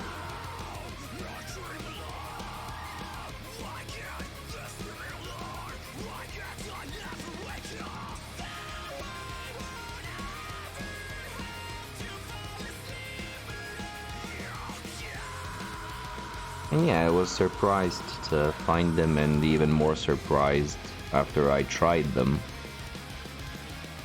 that they are pretty decent. And they are now my go-to brushes for metallics.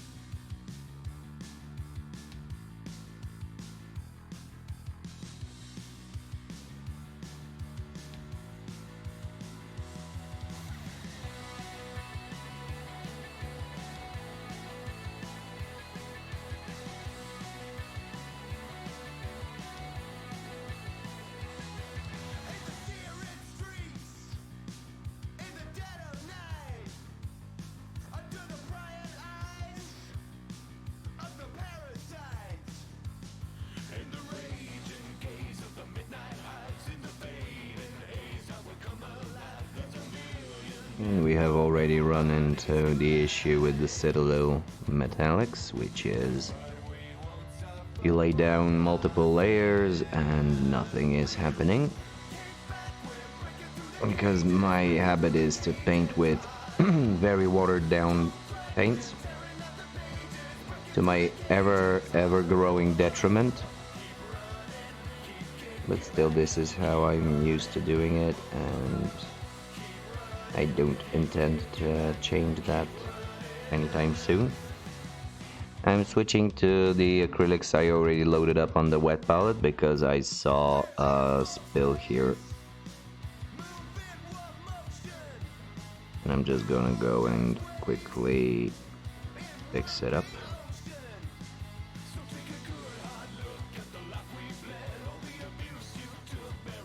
This is definitely not the best way to do it, considering that both the water and the brush have metallic flakes already on them. But this is why I have some paint lying in the palette, so I can just jump into it real quickly. In these cases, make some quick adjustments, and hopefully it won't bring a shine to the matte colors.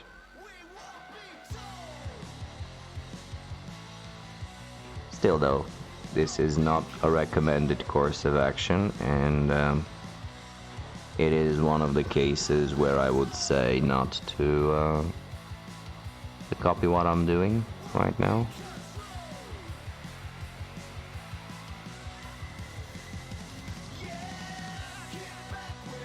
But I'm just being a bit lazy here.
And yeah, we are making some progress. And something I have always found annoying about metallics is that I haven't really had many projects where metallic was a dominant color. It's mainly for just bits and bobs, such as in this case. As a matter of fact, for the Oath Burner has quite a bit more metallic surfaces that I'm used to painting. And looking at them, looking at how small they are, I usually just say, oh, alright, I'll just do that in half an hour or so, it'll be enough. And then it turns out that getting a decent coverage with these paints and not making a complete mess is quite a bit more difficult, and would compare in terms of time consumption with painting a whole color for base coat of the other kind, so on a much larger surface. So they are tricky like that.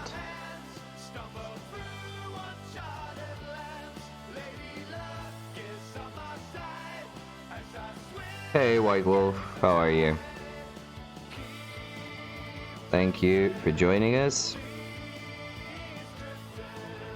as we are just discussing the rule set for the Melon Field Bowl tournament.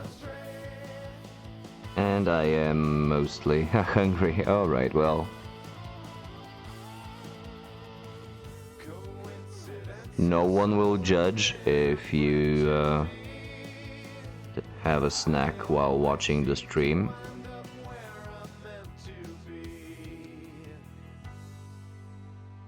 Just please don't post any pictures of food, because I haven't eaten yet. And I wouldn't want to start salivating here and there now, would I? Pretty nice, I have to say. So, Everlast was alright-ish. Like, I don't think that his type of music is one that you should listen at a concert standing up. If it was, if you could sit down, just chill out, listen to the music, if it's that layout, it'd be better. And as a result, it got a little bit boring. That being said, it was a nice concert, and I have listened to quite a bit of his songs, so it was a nice experience. But yesterday, the Combi Christ concert was absolutely amazing. I haven't headbanged that hard in a while. I actually still have neck pains from yesterday night, and it feels good. Also, the band that warmed up, the headliner, so to speak, so, was a Bulgarian band called Abysmatic. And they were also a pretty fun surprise. They sound pretty well. Very good. They are more new metalish, which I personally enjoy, and it was a nice surprise for me to find that band. So I will be looking forward to seeing any events, any concerts that they will make an appearance at in the future.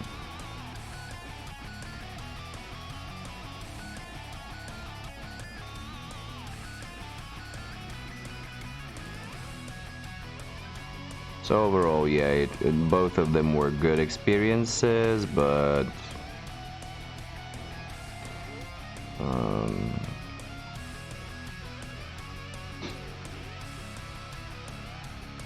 Combi Christ just blew everything out of the water. It was amazing. Even though they came really late, they had trouble with traveling, and they were delayed. But even so, they managed to bring it back, and it was great.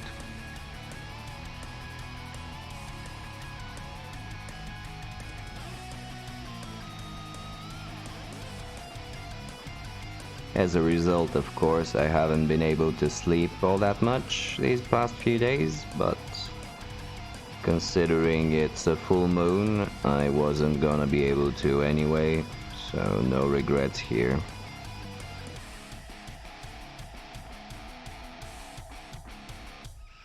I did have a good time.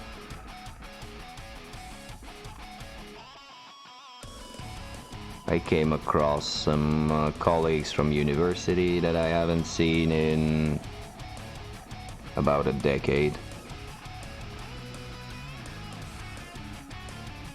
We did take a quick trip down memory lane.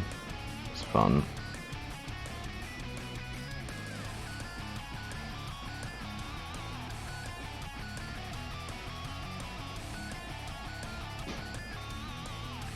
So definitely good experiences on both accounts.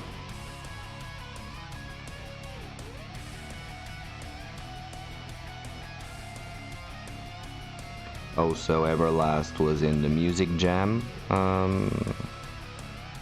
hall, which I hadn't visited before. This was the first concert I attended in that venue, and was very pleasantly surprised by both the sound and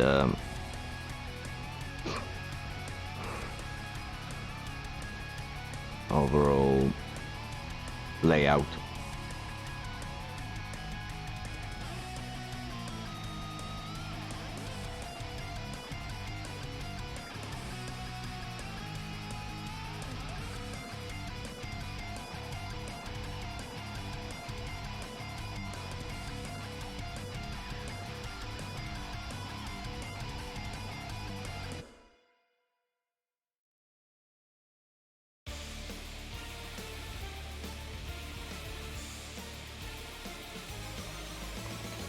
And it was also a good distraction, considering next week I'll have a rather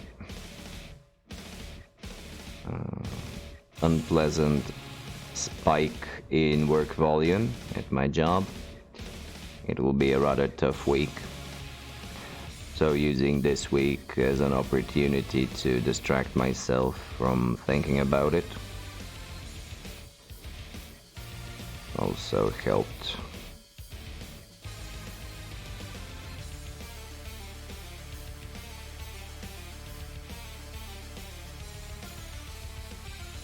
Cool stuff all around, frankly.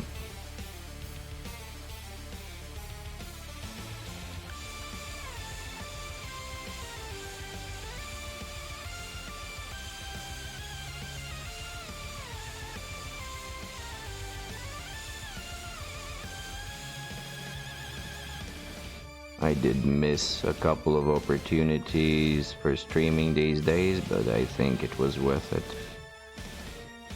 to just give me a bit of a restart as a whole.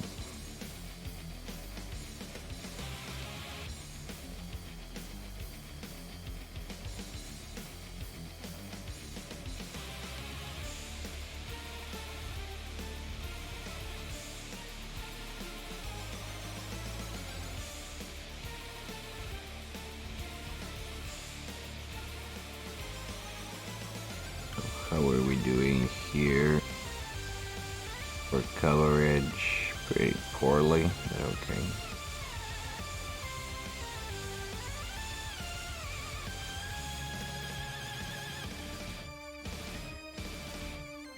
Yeah, one dip of the brush too much, and this whole paint blob becomes unusable.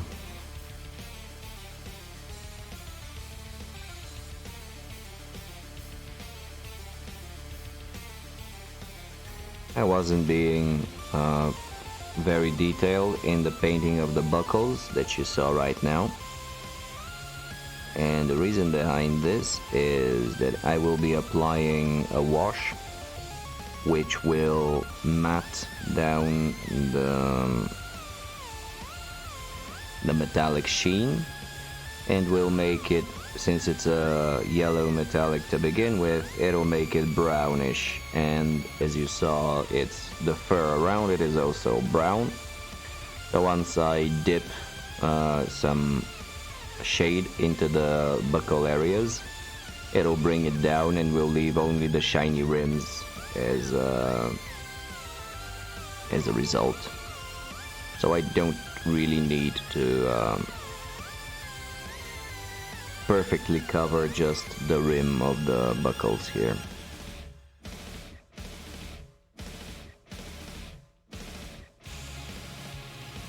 Just saving some time for things that will resolve themselves in a few stages.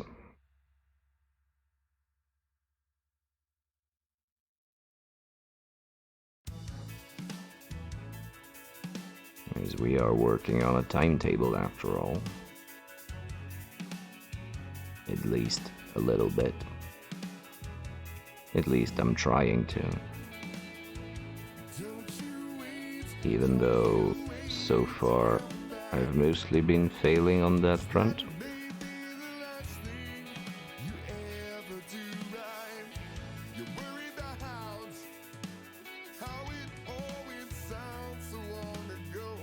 But it's fine.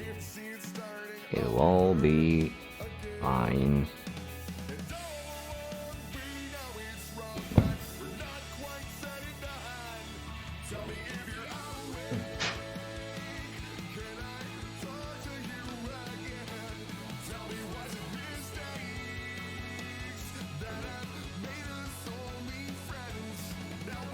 But the way I see it, it's definitely not gonna be enough to cover up all the metallics.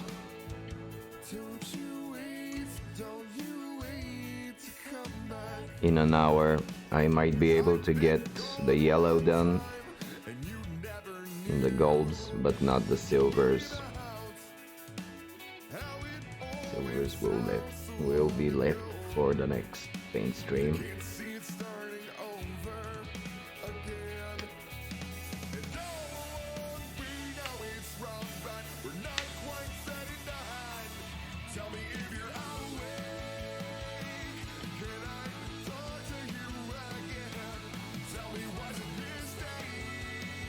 Yeah, as soon as I get these guys done, I'm going on a one model at a time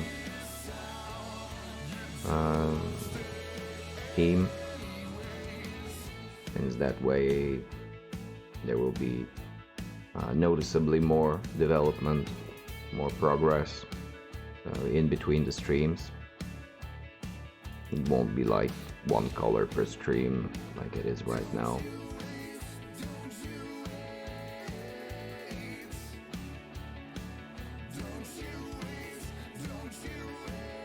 That being said, it isn't too late to switch and just go for this guy until completion and then go to this guy until completion. Might be a good thing to test out.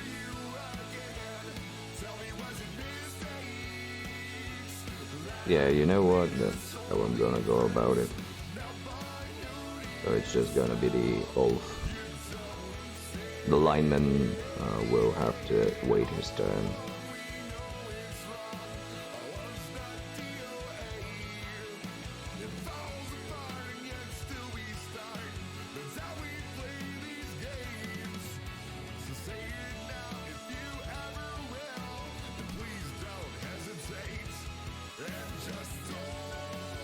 So, White Wolf, were you able to finish up with the Tyranids?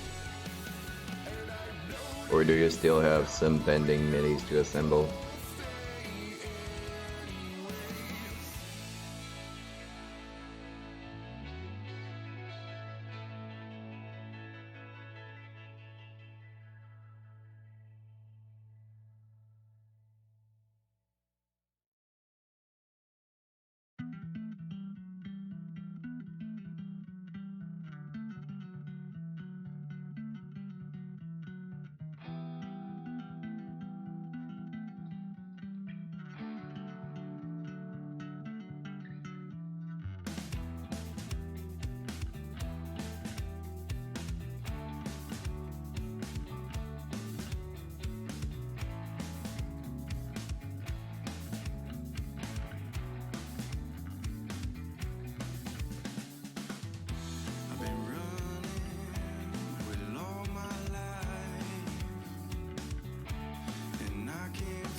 Yeah.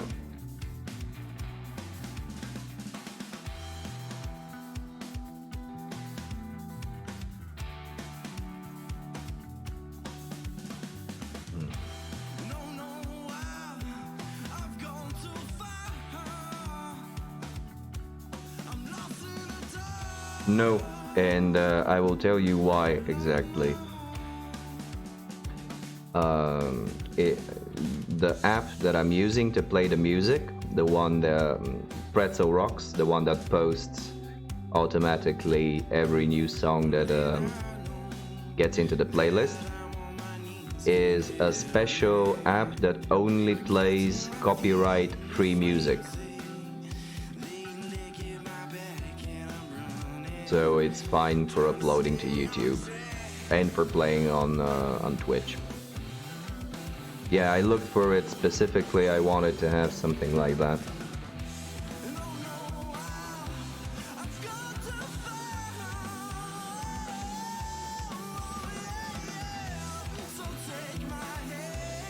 The only annoying part is, of course, the fact that I can't turn off the messages with each track being played.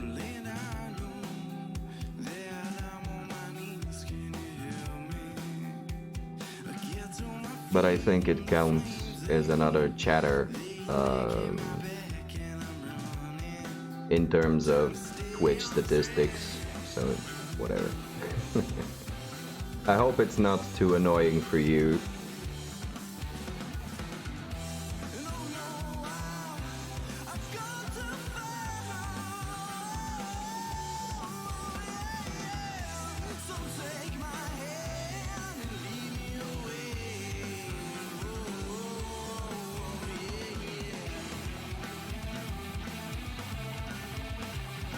I hope that the messages that come up for each track that are...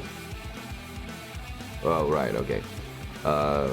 As the application just puts in chat the name of each track being played. And I was just hoping that it's not too annoying.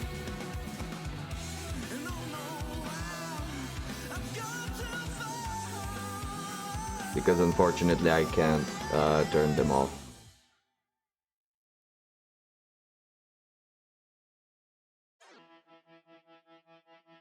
All right, okay, that's good.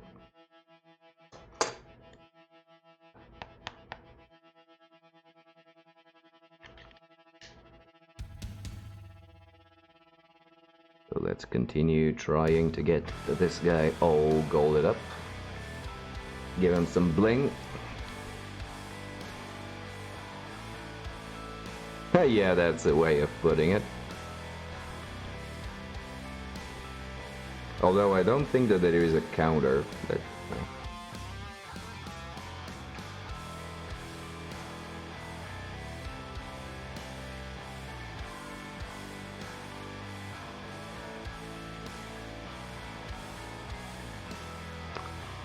I still think that a nice layout of the stream picture will be beneficial. I'll probably look into it over the weekend and get a nice layout installed. Just a border for the face cam and a border around the other camera. Give it more of a cohesive look.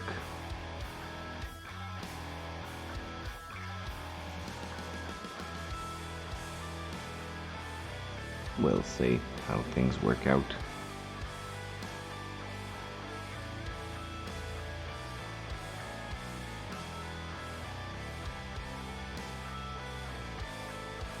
Oh, that's why I minimized it. Alright.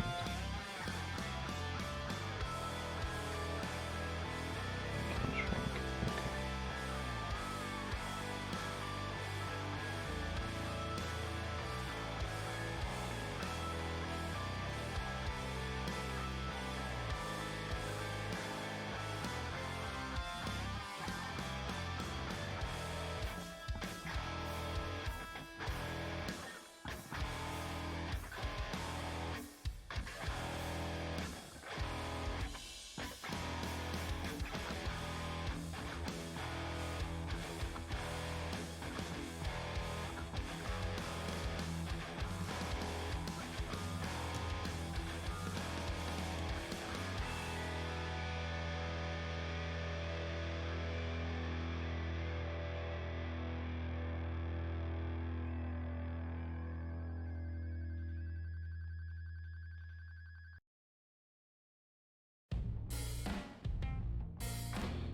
there can also be a setting made for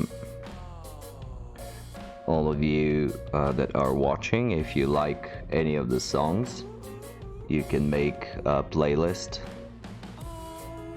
and you can choose to either play it or not. But I don't think I have turned the feature on yet.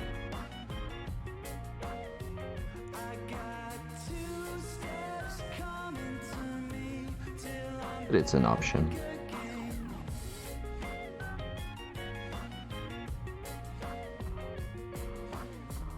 Or to request songs from what's being played.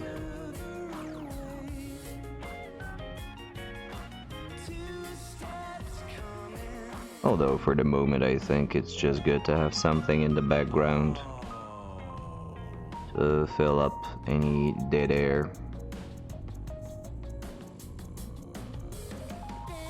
Where I'm not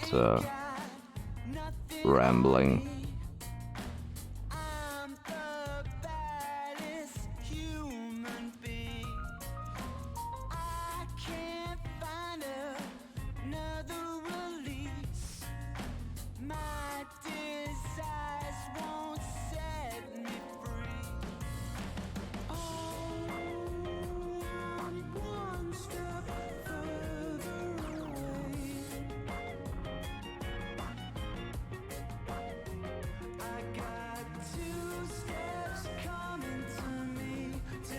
Yeah, slowly making progress.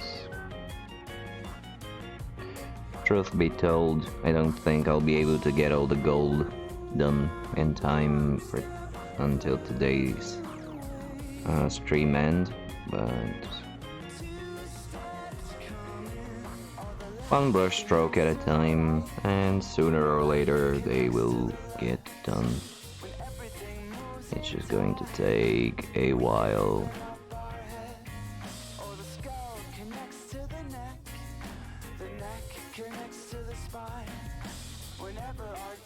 Still though, I have to say I'm being significantly more productive while painting on stream as opposed to painting off stream.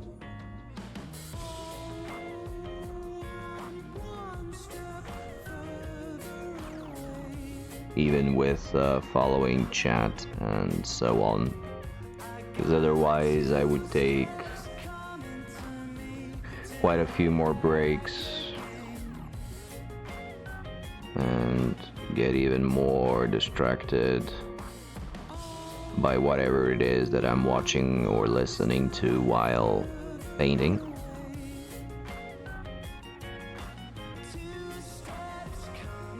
So what you're looking at right now is me being faster than usual, if you can imagine that.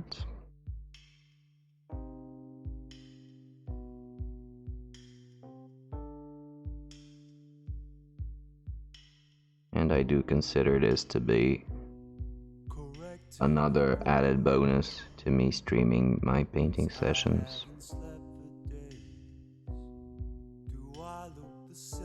What offsets it, however, is the frequency of the streams. So while I wouldn't be as productive, I would sit down and paint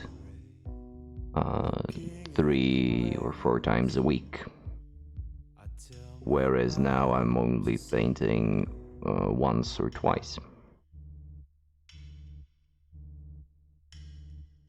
Because I want to keep up diversity and having multiple projects being shown at the same time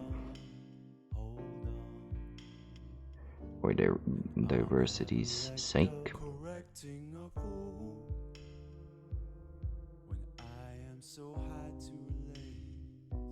But that only becomes an issue when you have an actual deadline finish with any project or any miniature in particular.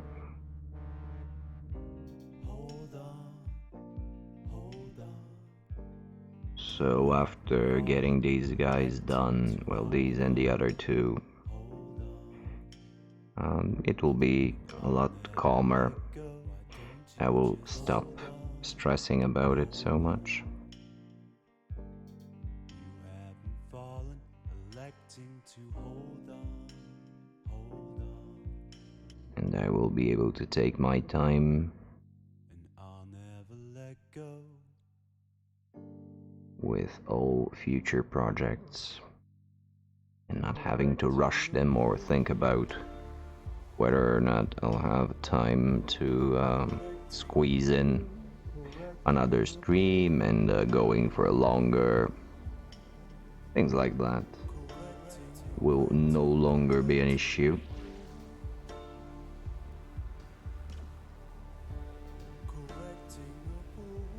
Yeah, I was surprised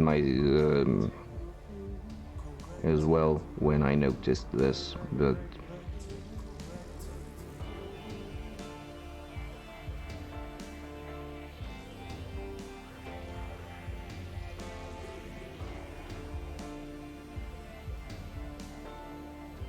when I thought about it, it's how it actually worked out, which is good. Hold on. You haven't fallen, electing to hold on, hold on. And I am also getting pretty close to finding that overall setup here from my side that will make it the most comfortable possible. So I can actually make longer streams if I have the time to do so without any incurring back pains or just strain in general. I just need to find a better pillow.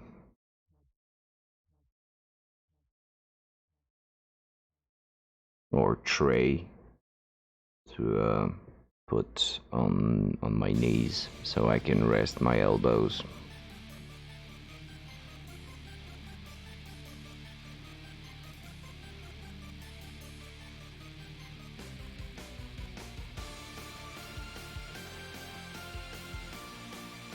Because that's also helping me keep things in frame, because it keeps my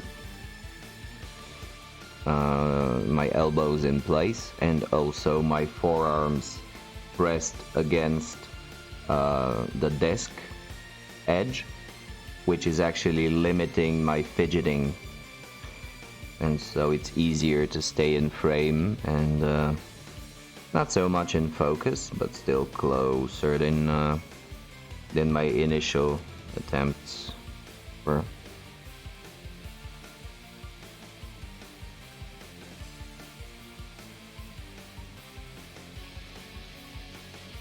So it's near being where I want it to be from a technical perspective. At least from a setup perspective. Yes. And once I get a decent looking layout, I'll also be pretty happy.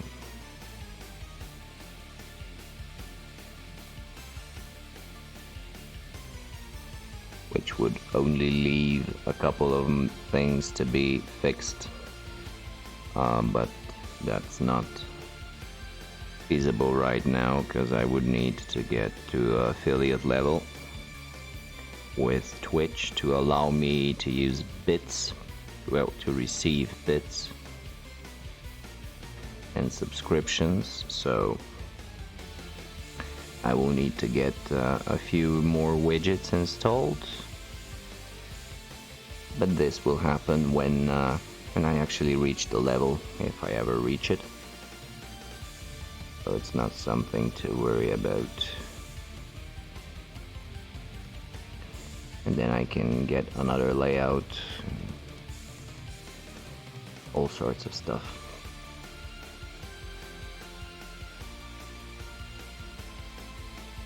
It's fun, I have to say, doing these streams, learning about the softwares for streaming, all the widgets that can be added, all the systems that can be integrated into the stream are all really fun to learn. Also really easy to learn. And I think that there is a lot that developers can learn from what is currently done for Twitch. More specifically, the integration of OBS as a streaming software integrated with Twitch, as it is not Twitch developed. It is an external a third-party application. It is free and it works close to almost perfect, which is, well, amazing to integrate another application that is not by the same developer, make it work so well, and also being free to use by everyone.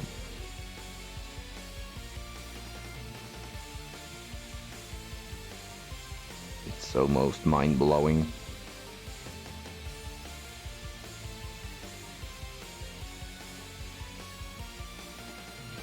Also, I was able to identify these ongoing issues with my PC.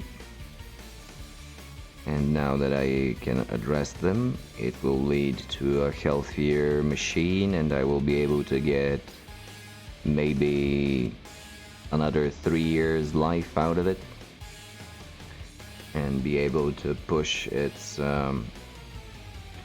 performance to the max. I just need to get a better fan for my CPU and I will be good to go. And they are fairly easy to install, so I shouldn't have much issue there either.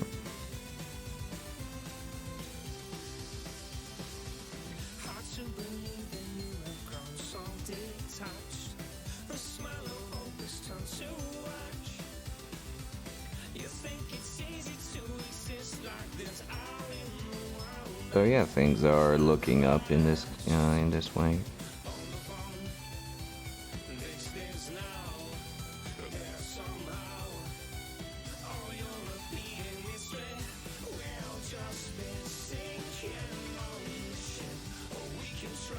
I'm fairly happy with this decision.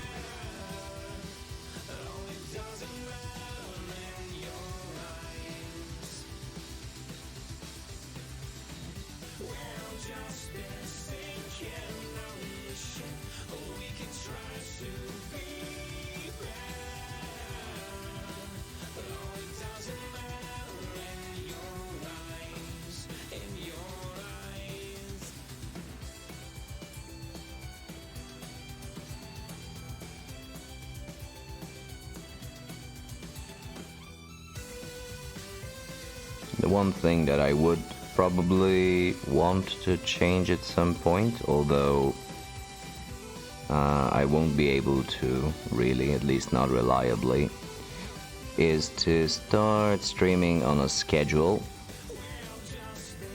However, both real life and the fact that I will be streaming Blood Bowl games for which I need to schedule with my opponents, it'll not be possible to just have a fixed streaming schedule.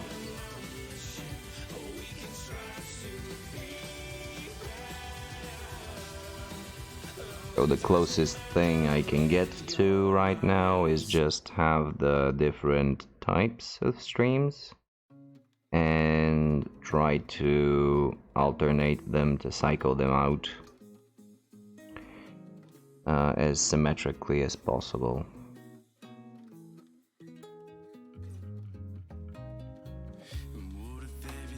Or like in this case, I will give priority to painting streams over building in gaming streams for a while.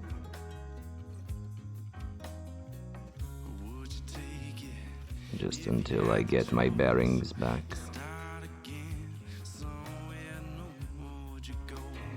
That being said, I do think that next stream will be a Blood Bowl stream. And I will be playing some Cripple Ladder.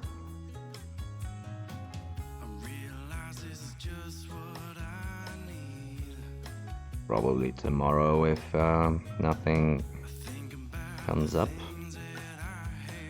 And then over the course of the weekend I will try and get at least one stream for painting in. And then another stream for the Surge, which has been sitting idly for a while, especially if I can get the fan by then. But I need to take a trip to the computer parts store and look through what they have.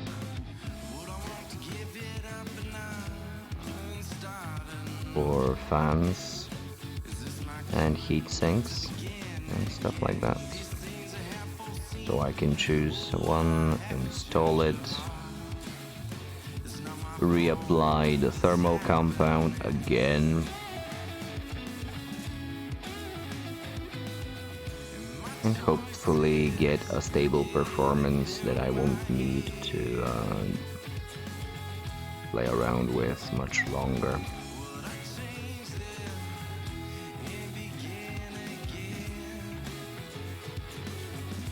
But yeah, unfortunately, I will need to get another fan.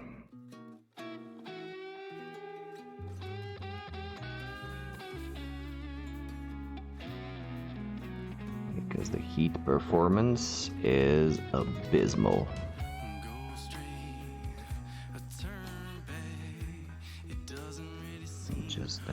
It makes me angry when I think about it.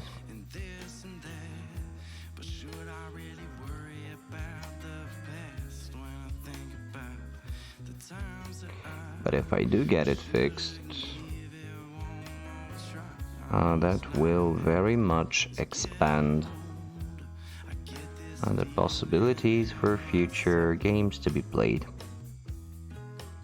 including setting up the monthly multiplayer co-op stream, where we can have a couple of games alternating and getting together as many people as we can and just play some games together.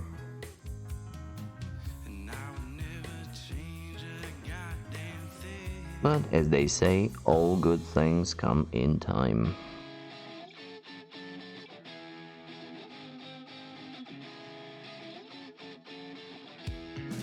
And there is no reason to rush any of it.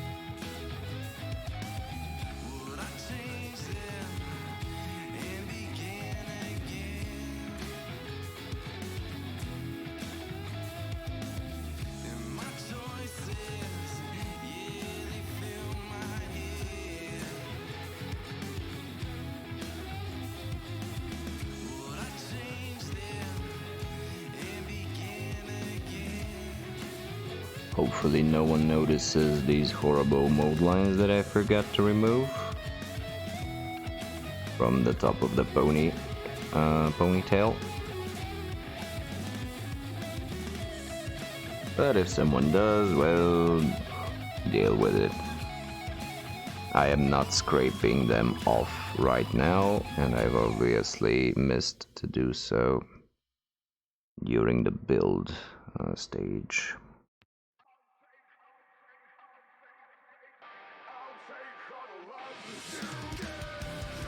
And I'm starting to be quite messy already.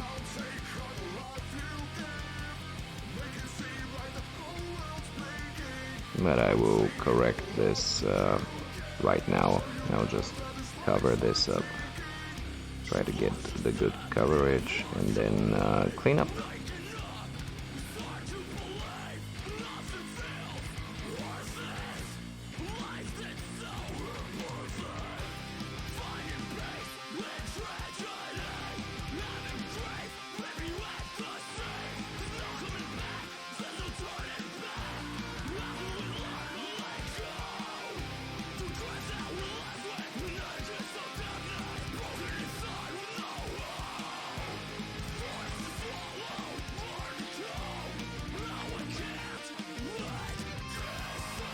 By the way, one of the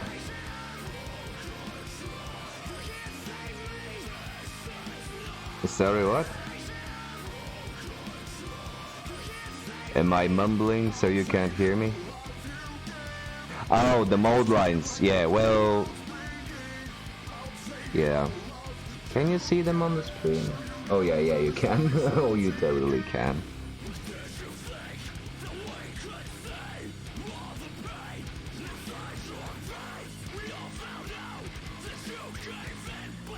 Well, it is what it is. I said it before, I was really excited to put them together. And as a result, mistakes were made.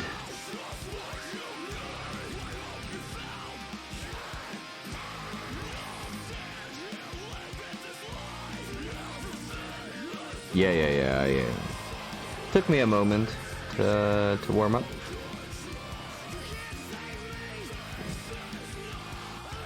Unlike my CPU, my brain is not warmed up at all.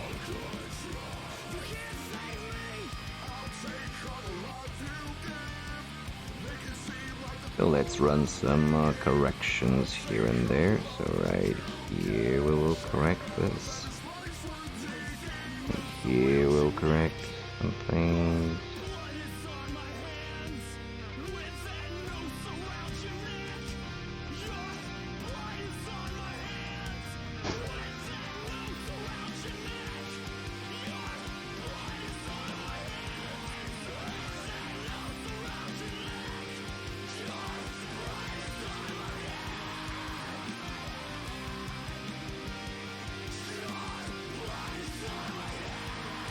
It is a bit silly having to go back and forward with the colors,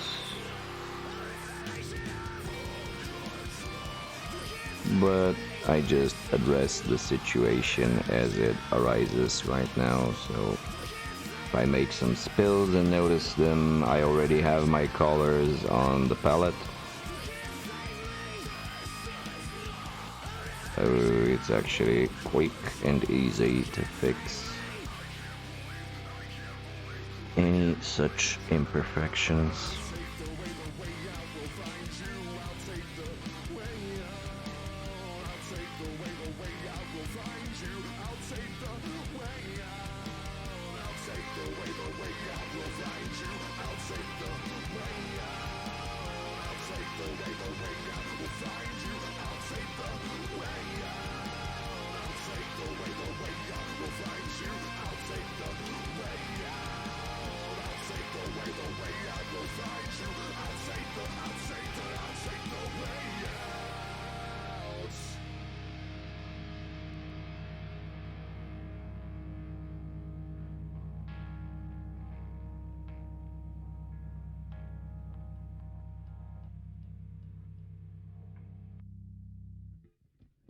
Alright, so the gold is done.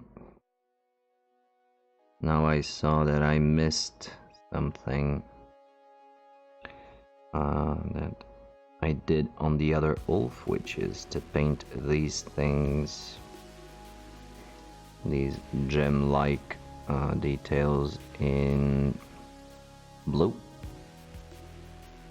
And I'll quickly do so.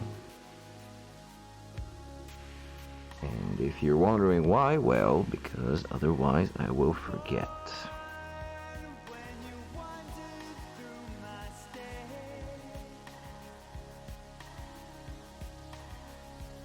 Although there isn't that much specific detail on these models, I always seem to forget what it is that I'm doing actually.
Sorry for being a bit quieter this stream, not talking so much.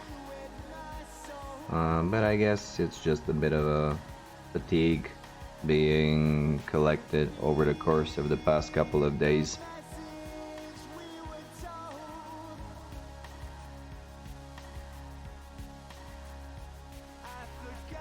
Also, not really having that many new updates for you guys.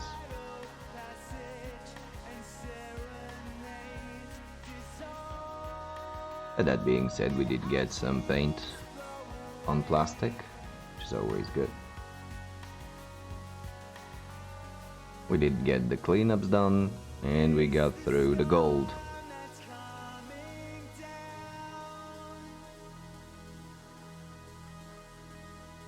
I would have wanted to get through the silver. Yeah, alright, that's good.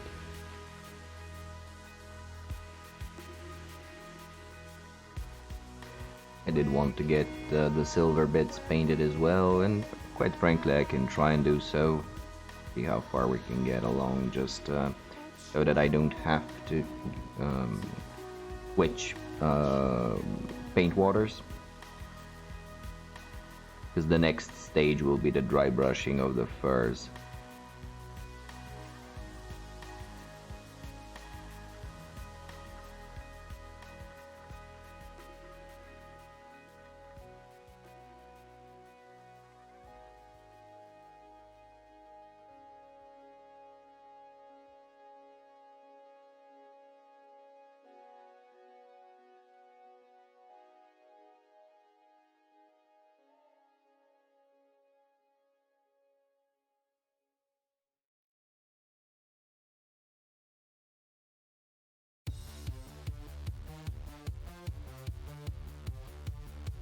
Oh, so they may decide to do a new line of miniatures?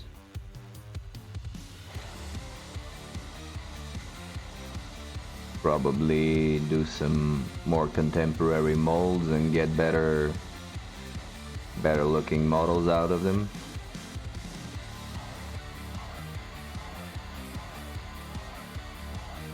Haha, so more choice. Well, how can that in any way be a bad thing?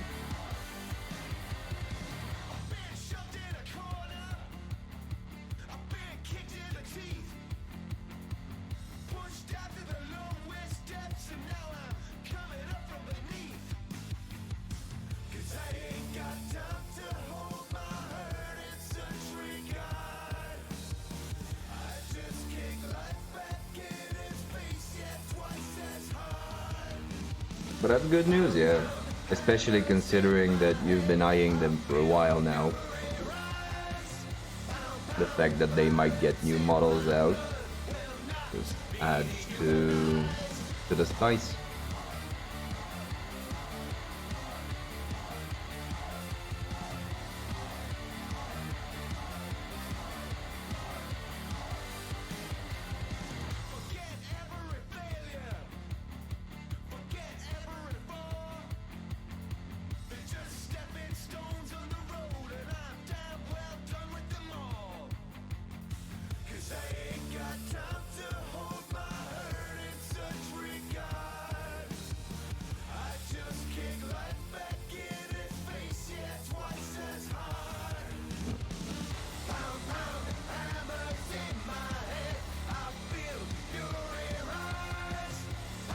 But are there any confirmed information, or is it just speculation running in the web? Like there is no Kickstarter being announced or anything. Yeah, I think that's a good idea. Yeah, yeah. One by one or two by two. That way you will remember that you are looking at this as a from a project standpoint, and you can get the collection. Oh, there is a Kickstarter. Well, was a Kickstarter associated with it. That's good. That means they might do another.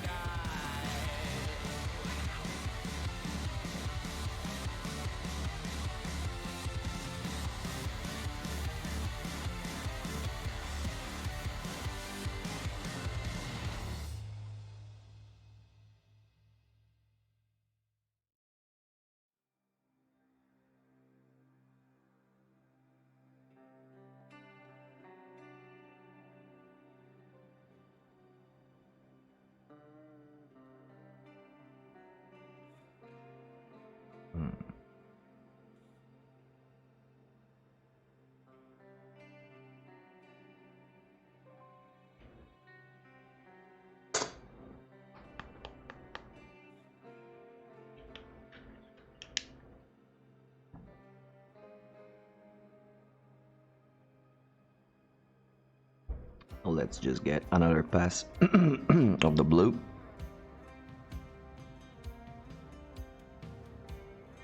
So I wouldn't need to bother with it anymore.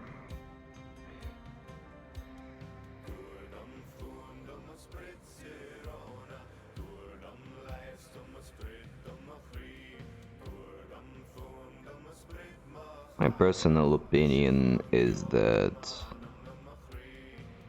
Citadel should have added the same type of pigmentation across all their paints like they did for the base paints. Because you can easily dilute and thin out a stronger pigment, whereas thickening a weak pigment is much harder. And I understand their idea, what they're coming from in making the layer paints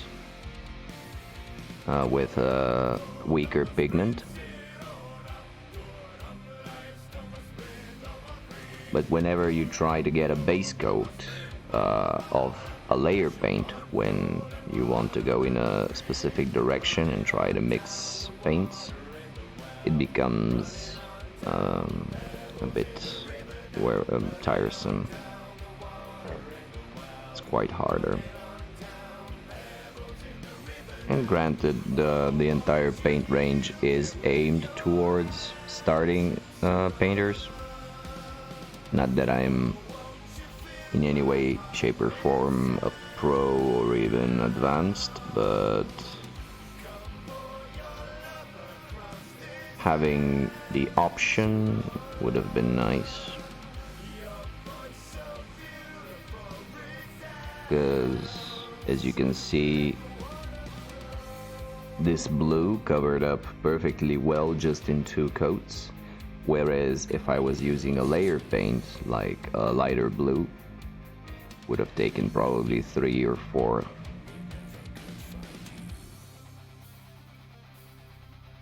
Which isn't ideal.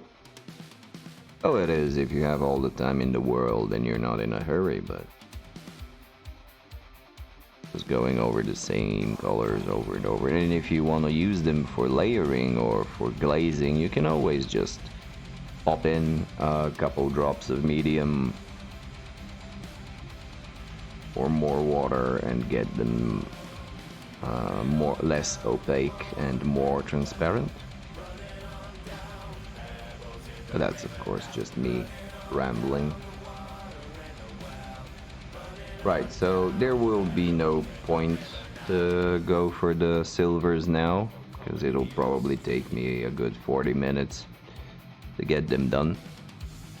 And I would like to have the chance to catch up on my sleep, actually, a little bit. So I think that this will be it from me for tonight. We did get some things done. Again, we did clean up the base colors on this guy, and okay, let me just take a quick look at this. We have a few more minutes anyway.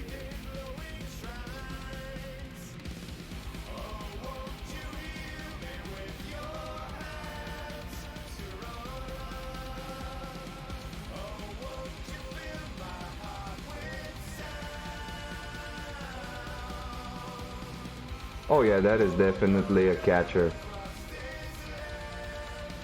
Absolutely, yeah.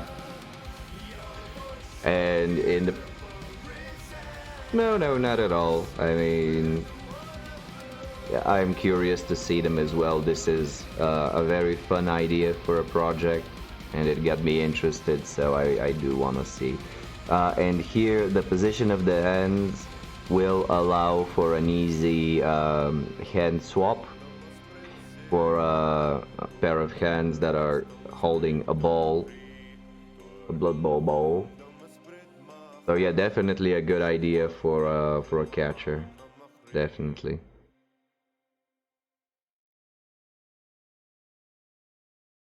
Yeah, please keep me updated with this project, because it's a fun idea, it's a good idea, and I want to see how it progresses. And since they are proxies, you may just do something like eat Zanif and get additional positionals, and as a result you can use this team as multiple teams. The same set of models with a few additions or omissions.